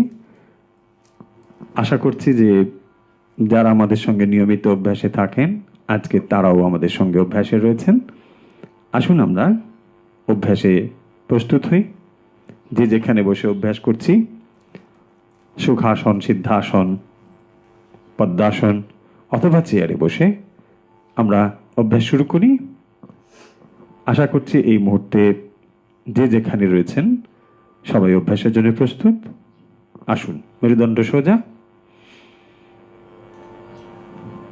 আপনারা জানেন আমরা কতগুলো সহজ প্রাণায়াম এখানে অভ্যাস করি এবং এই প্রাণায়ামগুলো অভ্যাসের দ্বারা একদিকে যেমন আধ্যাত্মিকভাবে আমরা উন্নত হতে পারি, মনকেও শান্ত রাখতে পারি এবং শরীরকেও রোগমুক্ত রাখতে পারি। আসুন আমরা এখন শুরু করছি। প্রথম আমরা শুরু করব কয়েকবার লম্বা শ্বাস নিয়ে। শুরু করি। লম্বা শ্বাস নিন, মুখ বন্ধ রাখুন, নাক দিয়ে লম্বা শ্বাস নিন। লম্বা শ্বাস নিন, ছেড়ে দিন।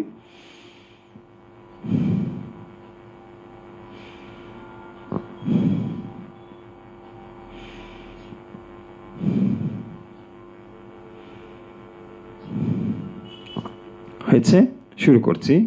বাম দিকে এইভাবে ডান দিকে বুড়ো আঙুল দিয়ে চেপে বাম নাসিকা দিয়ে শ্বাসকে একটু একটু করে ছাড়বো। কিভাবে?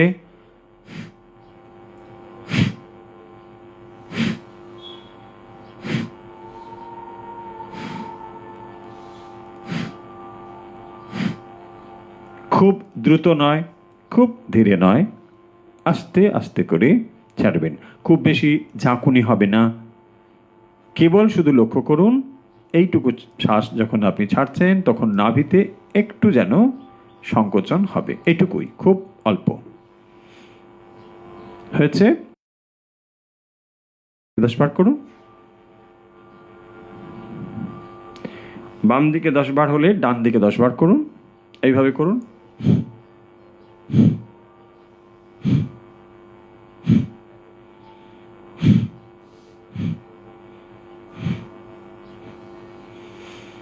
বাম দিকে 10 বার, ডান দিকে 10 বার। হয়েছে? রিল্যাক্স। আসুন এবারে আমরা বাম দিকে শ্বাস নিয়ে ডান দিকে ছাড়ব। নিশ্চয় জানি। শুরু করি। ধীরে ধীরে শ্বাস নিন বাম দিকে, লম্বা করে শ্বাস নিন। সম্পূর্ণ হলে বাম দিক আস্তে করে চেপে দিন। এবার ডান দিক দিয়ে ছেড়ে দিন। আবার নিন।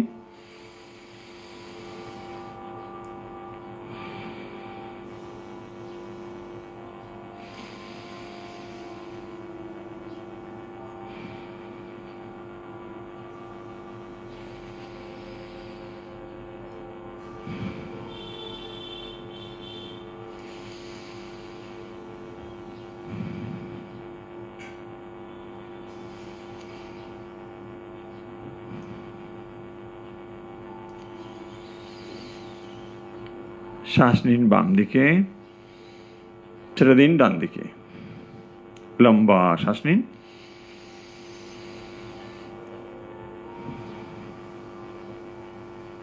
শ্বাস নিন, লম্বা শ্বাস নিন। ছেড়ে দিন।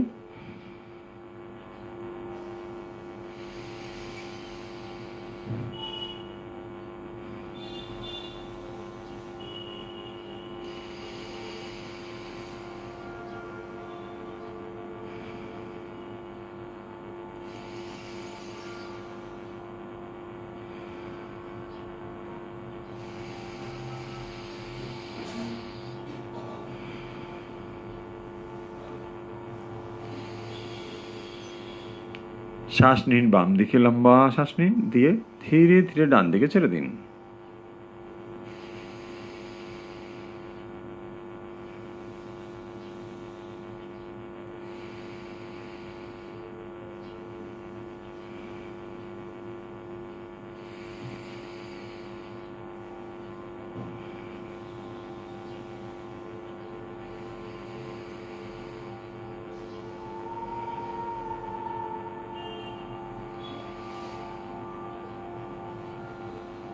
শ্বাস নিন বাম দিকে, ছেড়ে দিন ডান দিকে।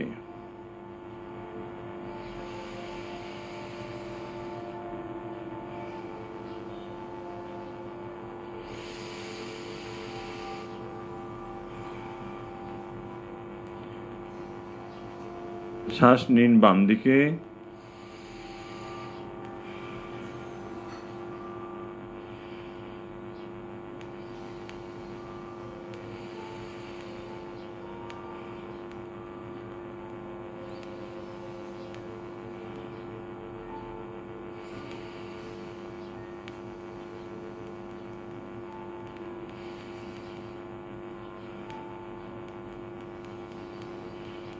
রিল্যাক্স। স্বাভাবিক শ্বাস নিন কয়েকবার।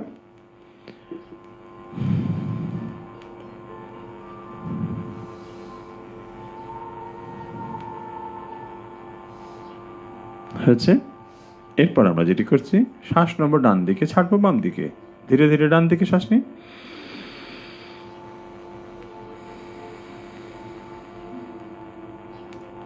শ্বাস নিন ডান দিকে, ছেড়ে দিন বাম দিকে।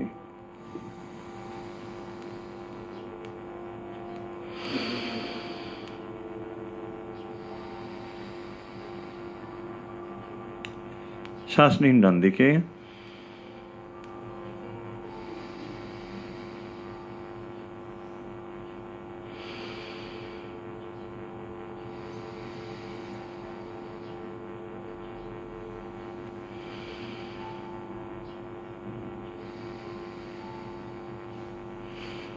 শ্বাস নিন ডান দিকে, ছেড়ে দিন বাম দিকে।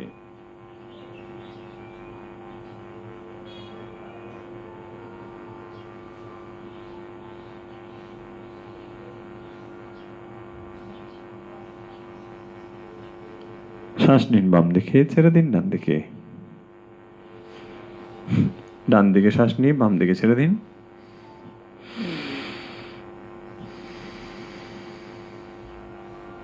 ধীরে ধীরে ডান দিকে শ্বাস নিন, ধীরে ধীরে বাম দিকে ছেড়ে দিন।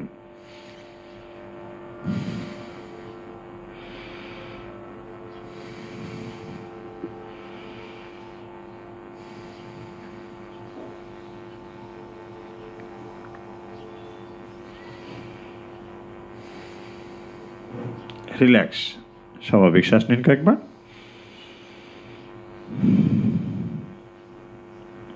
স্বাভাবিক শ্বাস নিন কয়েকবার।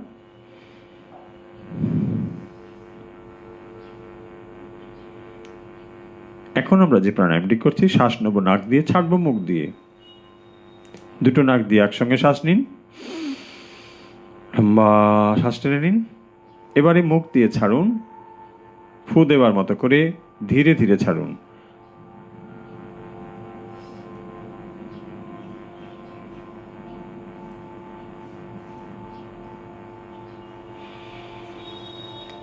শ্বাস নাক দিয়ে নিন, মুখ দিয়ে ছাড়ুন, ধীরে ধীরে ছাড়ুন।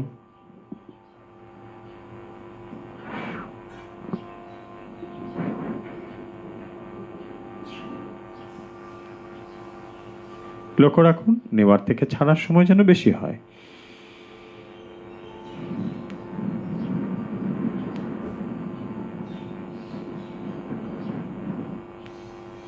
প্রাণায়াম করার সময় মন রাখুন শ্বাসের প্রতি।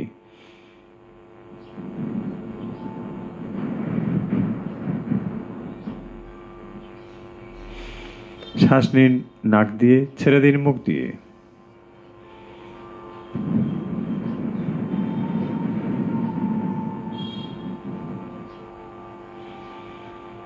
শ্বাস নিন নাক দিয়ে, ছেড়ে দিন মুখ দিয়ে।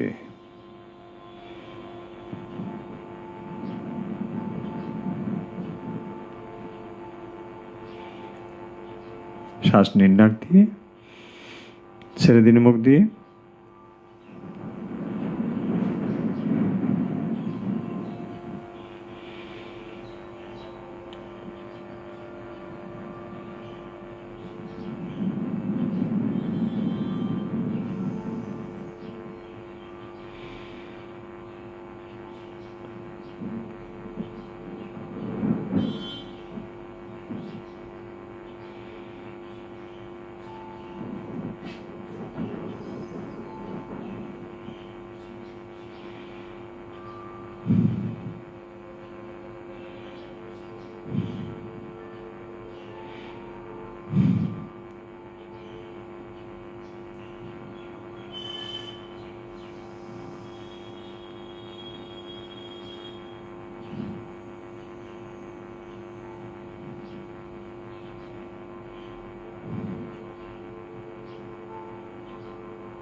শ্বাস নিন নাক দিয়ে, ছেড়ে দিন মুখ দিয়ে।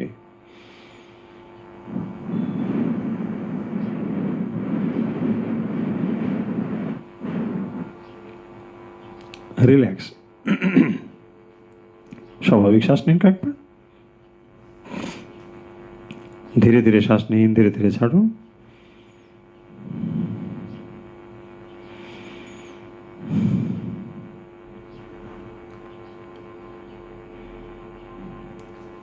এরপরে আমরা যে প্রাণায়ামটি করছি, ছন্দবদ্ধ শ্বাস নেব। আমরা 4-4 ছন্দে শ্বাস নিচ্ছি। শ্বাস নেব 4, ছাড়বো 4। শুরু করি। 1, 2, 3, 4। 1, 2, 3, 4। শ্বাস কিন্তু একটানা নেবেন, থমকে থমকে শ্বাস নেবেন না। আমি কেবল সময় বোঝাতেই 1, 2, 3, 4 গুনছি। একই অনুপাতে শ্বাস নেওয়া এবং একই অনুপাতে শ্বাস ছাড়া।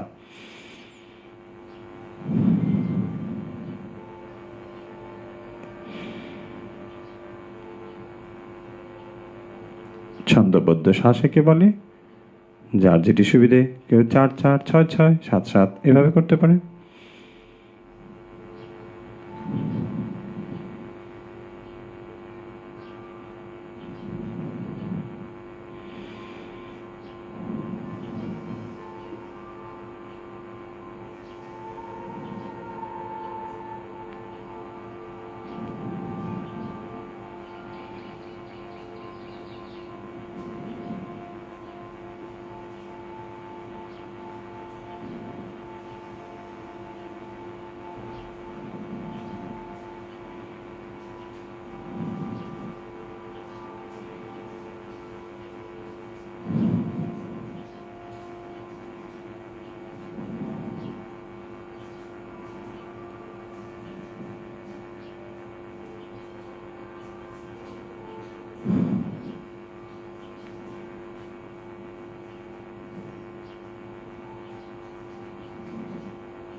রিল্যাক্স।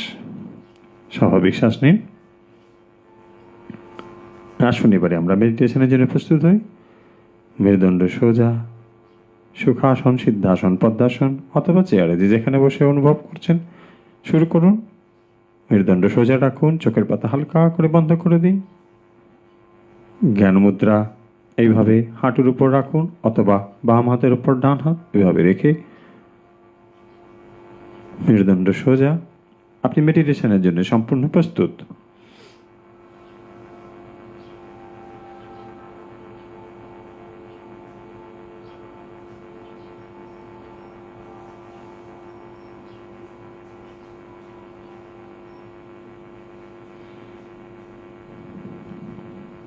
লম্বা শ্বাস নিন, ছেড়ে দিন। লম্বা শ্বাস নিন, লম্বা শ্বাস নিন, ছেড়ে দিন।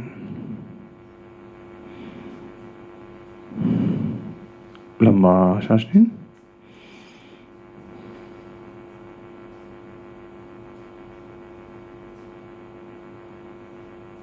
লম্বা শ্বাস নিন, ছেড়ে দিন। মেডিটেশন চলাকালীন চোখের পাতা খুলবেন না। মনে যেমনই চিন্তা আসুক বিচলিত হবেন না। মেরুদণ্ড সোজা রেখে আপনি ধ্যানের জন্য প্রস্তুত হন। যখন মেডিটেশন শেষ হবে কেবল তখনই চোখের পাতা খুলবেন।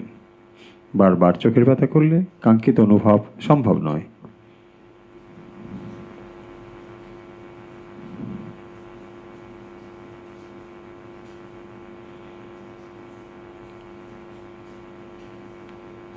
শ্বাসকে স্বাভাবিক হতে আসতে দিন। ধীরে ধীরে অনুভব করুন শ্বাস স্বাভাবিক হয়ে আসছে।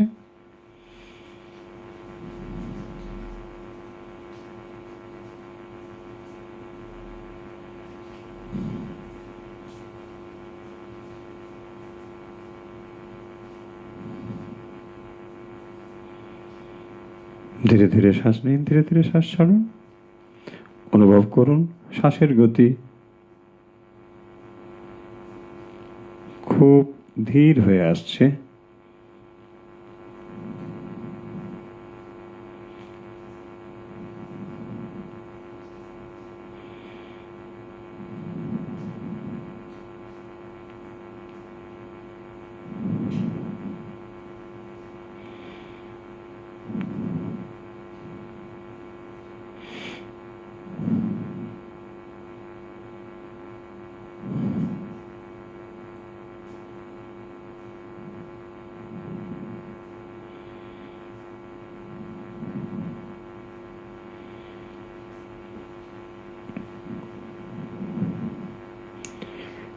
পায়ের পাতা থেকে মনকে ধীরে ধীরে ওপরের দিকে নিয়ে আসুন। প্রত্যেকটি অঙ্গ শিথিল করে দিন।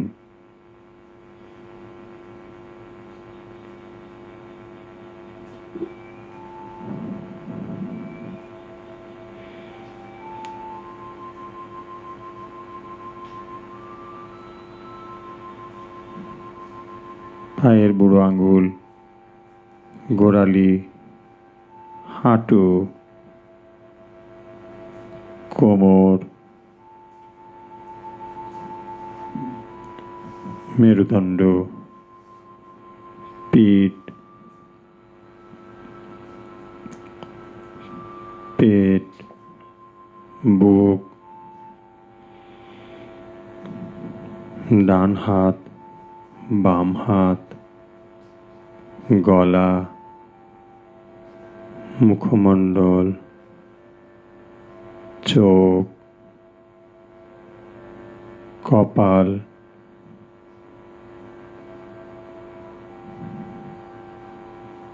মাথা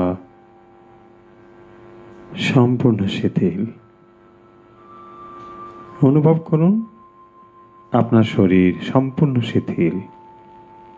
এখন শরীর বললে আপনার কেবল চেতনাই জেগে আছে।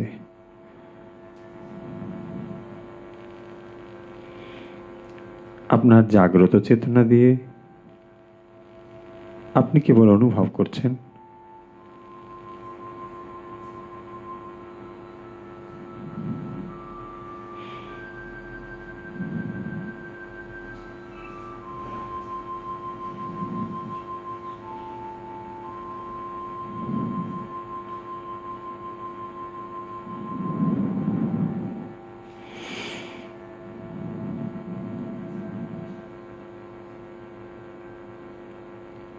অনুভব করুন আপনার চেতনাকে। এই জাগ্রত চেতনা শরীরের ভেতরেও রয়েছে, শরীরের বাইরেও রয়েছে। অনুভব করুন।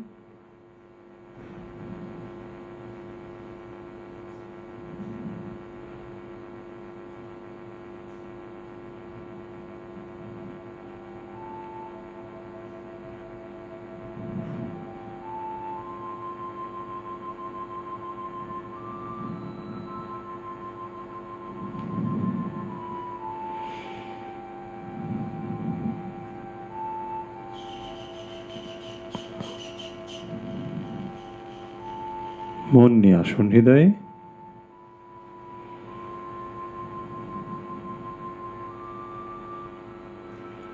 হৃদয়ে চিন্তা করুন একটি বড় আকাশ।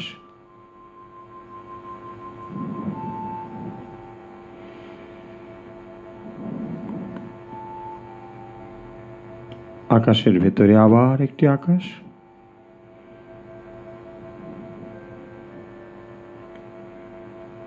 বিরাট সর্বব্যাপী আকাশ।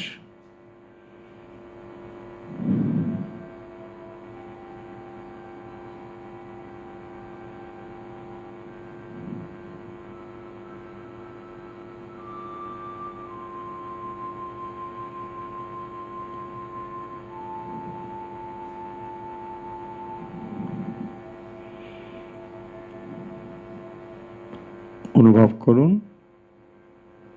একটি পদ্ম হৃদয়ে।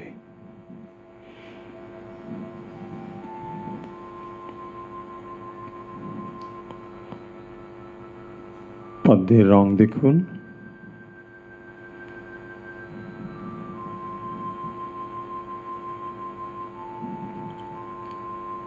পদ্মের পাপড়ি অনুভব করুন।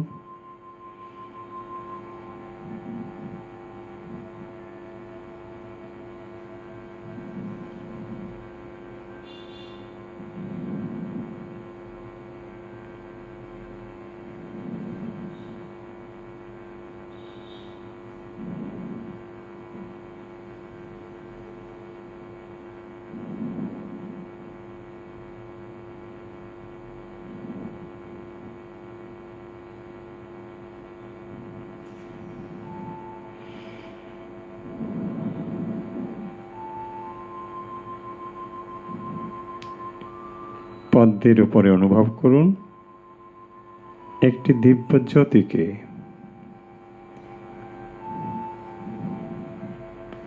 এই দিব্য জ্যোতি চৈতন্যময়, জড়জ্যোতি নয়। অনুভব করুন।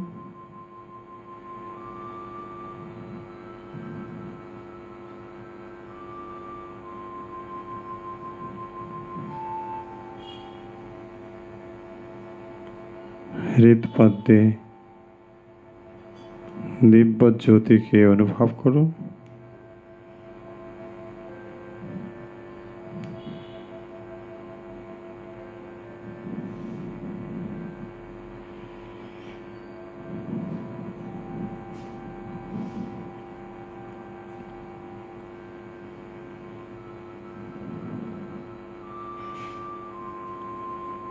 হৃদপদ্মে দিব্য জ্যোতিকে অনুভব করুন।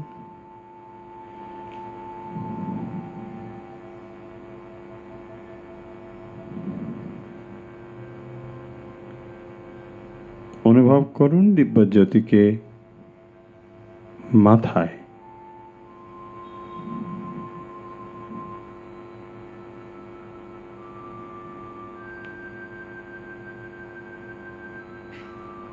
মাথার ভেতরে প্রতিটি ছোট ছোট কোষে অনুভব করুন দিব্য জ্যোতিতে সম্পূর্ণ মাথা পূর্ণ হয়েছে। অনুভব করুন।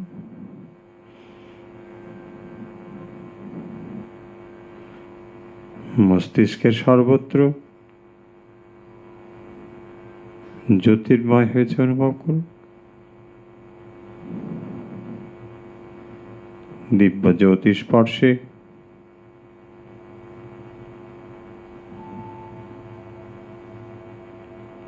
বুদ্ধি নির্মল হচ্ছে, স্মৃতিশক্তি বাড়ছে, আধ্যাত্মিক অনুভবের যোগ্য হয়ে উঠছেন। অনুভব করুন।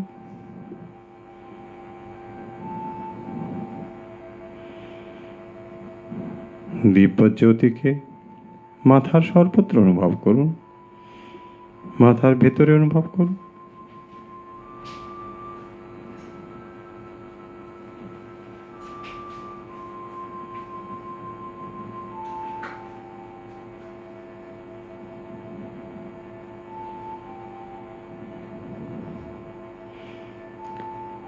অনুভব করুন দিব্য জ্যোতিকে কানের ভেতরে প্রবেশ করিয়ে দিন।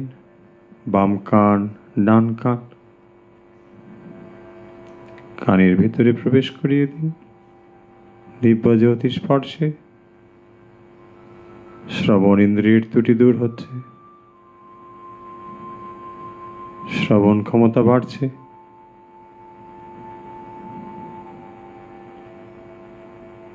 শ্রবণ ইন্দ্রিয় নির্মল হচ্ছে,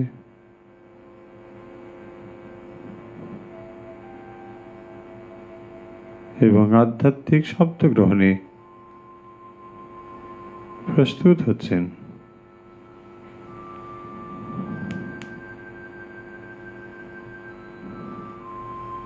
দিব্য জ্যোতিকে কানের ভেতরে প্রবেশ করিয়ে দিন।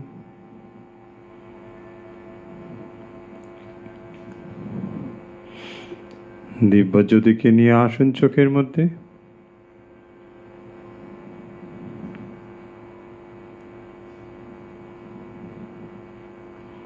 ডান চোখ, বাম চোখ অনুভব করুন দিব্য জ্যোতি স্পর্শে দর্শন ইন্দ্রিয় নির্মল হচ্ছে, দর্শন ক্ষমতা বাড়ছে, বিচার শক্তি বাড়ছে।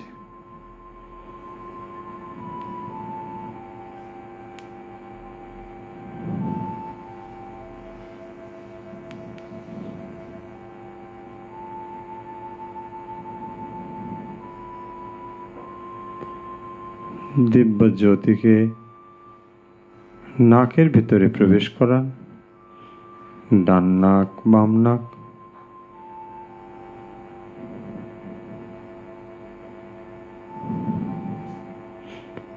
শ্বাসের পথে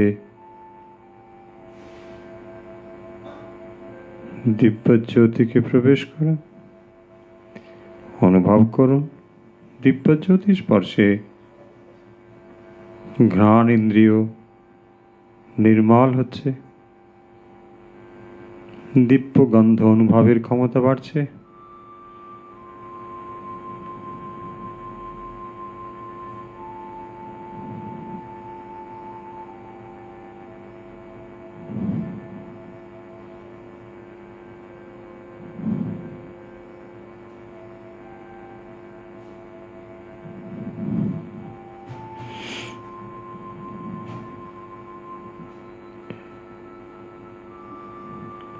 দিব্য জ্যোতিকে মুখের মধ্যে প্রবেশ করান। অনুভব করুন মুখের মধ্যে দিব্য জ্যোতি, জিহ্বা স্পর্শ করান। দিব্য জ্যোতি স্পর্শে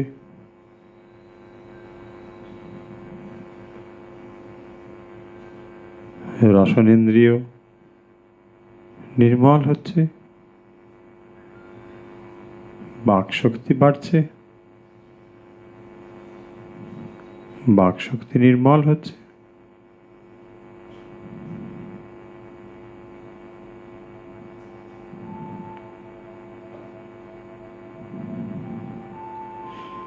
দিব্য জ্যোতিকে অনুভব করুন কণ্ঠে।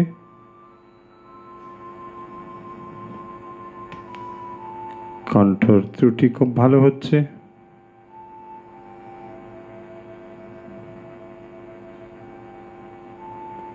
বাক শক্তি বাড়ছে।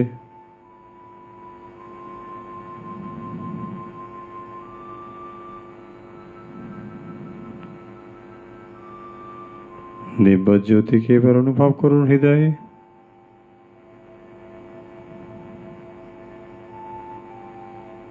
হৃদয় নির্মল হচ্ছে, চিত্ত শুদ্ধ হচ্ছে দিব্য জ্যোতি স্পর্শে।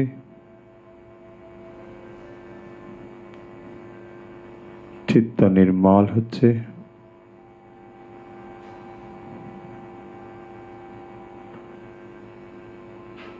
আধ্যাত্মিক অনুভব ক্ষমতা বাড়ছে। সূক্ষ্ম সূক্ষ্ম দর্শন ক্ষমতা বাড়ছে।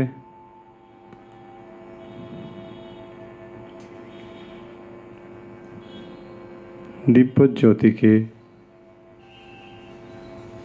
ধীরে ধীরে বাম হাত, ডান হাত, ডান পা, বাম পা শরীরে সর্বত্র নিয়ে যান। অনুভব করুন আপনার শরীর দিব্য জ্যোতিতে পূর্ণ হয়েছে। সম্পূর্ণ শরীর জ্যোতির্ময় হয়েছে। আপনার শরীর কেবল জ্যোতি।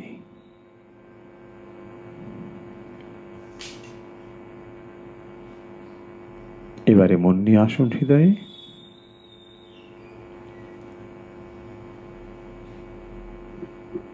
হৃৎপদ্মে জ্যোতিকে অনুভব করুন।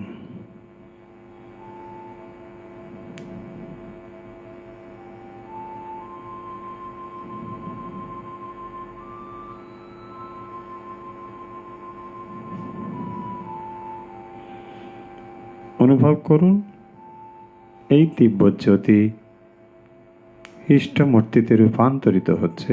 অনুভব করুন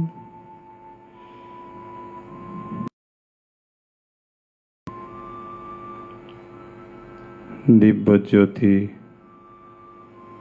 ইষ্টমূর্তিতে রূপান্তরিত হচ্ছে। অনুভব করুন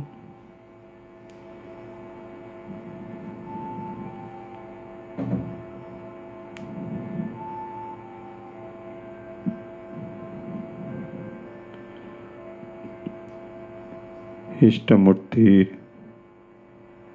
জীবন্ত ও চৈতন্য মূর্তি অনুভব করুন।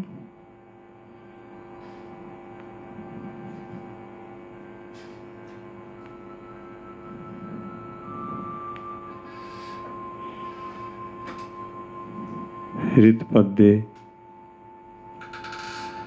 পূর্ণ চৈতন্য অনুভব করুন।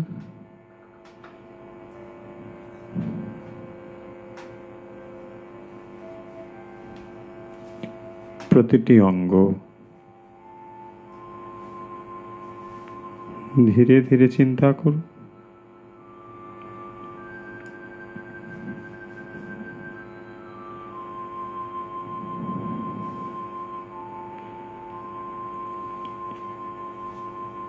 হৃদপদ্মে ইষ্টমূর্তির জীবন্ত আবির্ভাব অনুভব করুন। পূর্ণ অবয়ব দর্শন করুন। হৃদপদ্মে জীবন্ত ইষ্টমূর্তি অনুভব করুন।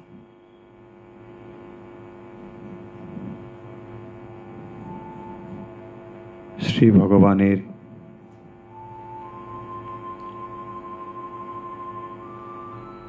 গাত্র সৌরভ অনুভব করুন।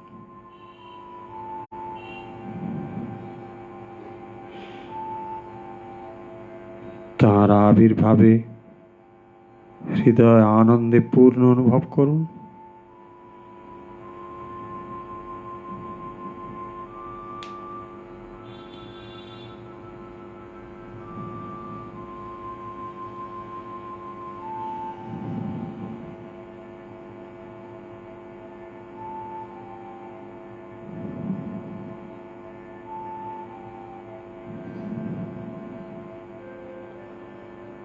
হৃদপদ্মে ভগবানের পূর্ণ আবির্ভাব, অন্তরে পূর্ণ আনন্দ অনুভব করুন।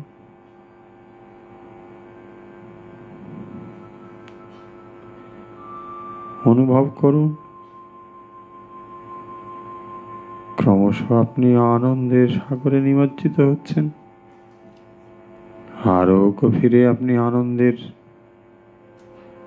গভীর স্তরে প্রবেশ করছেন।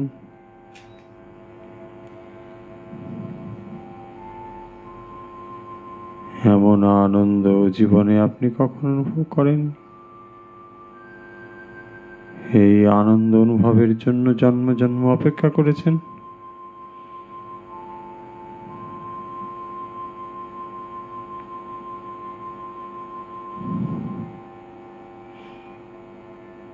ভগবান অন্তর্যামী রূপে হৃদয়ে রয়েছেন।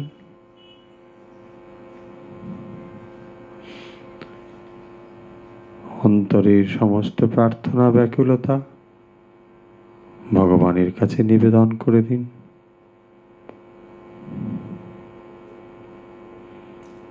দুহাত ভরে পুষ্পাঞ্জলি নিবেদন করে দিন। অন্তরের সমস্ত ব্যাকুলতা ও প্রার্থনা আবেগ উজাড় করে দিন ইষ্টপদে। শ্রী ভগবান অন্তরে পূর্ণ বিকশিত হয়েছেন। অনুভব করে অন্তরে সকল প্রার্থনা পূর্ণ ব্যাকুলতা ও আবেগ সঙ্গে নিবেদন করে দিন।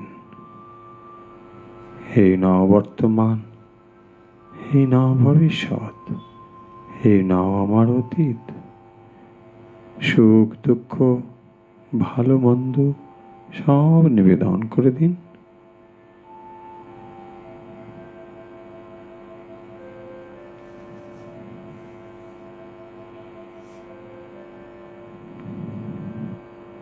মনে মনে অনুভব করুন আপনার সকল প্রার্থনা সমস্ত ব্যাকুলতা তিনি গ্রহণ করেছেন। আপনার সমস্ত প্রার্থনা তিনি শ্রবণ করেছেন। উপযুক্ত সময় এলে তিনি তা পূর্ণ করবেন।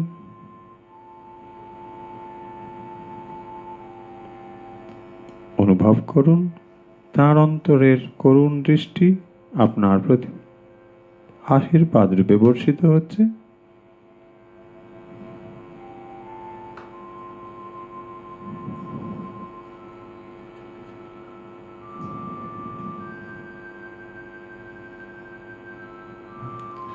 এইভাবে যারা পারেন দীর্ঘ সময় আরও ধ্যানমগ্ন থাকতে পারেন। আমরা যেহেতু অনুষ্ঠান শেষ করব, তাই 3 বার ওঙ্কার উচ্চারণ করে স্বাভাবিক অবস্থায় ফিরে আসব।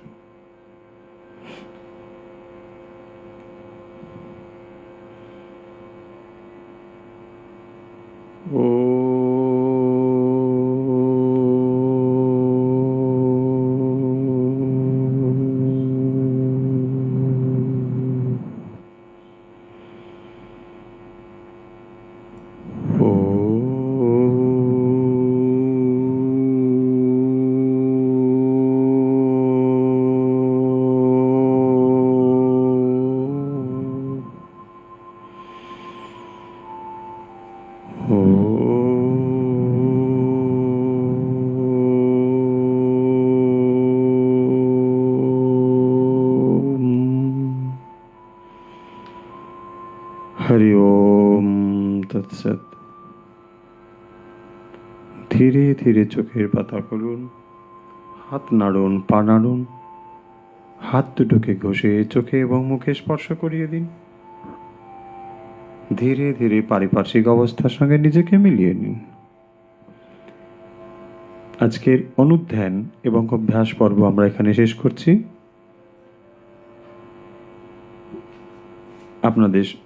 আমাদের সঙ্গে আপনারা ছিলেন।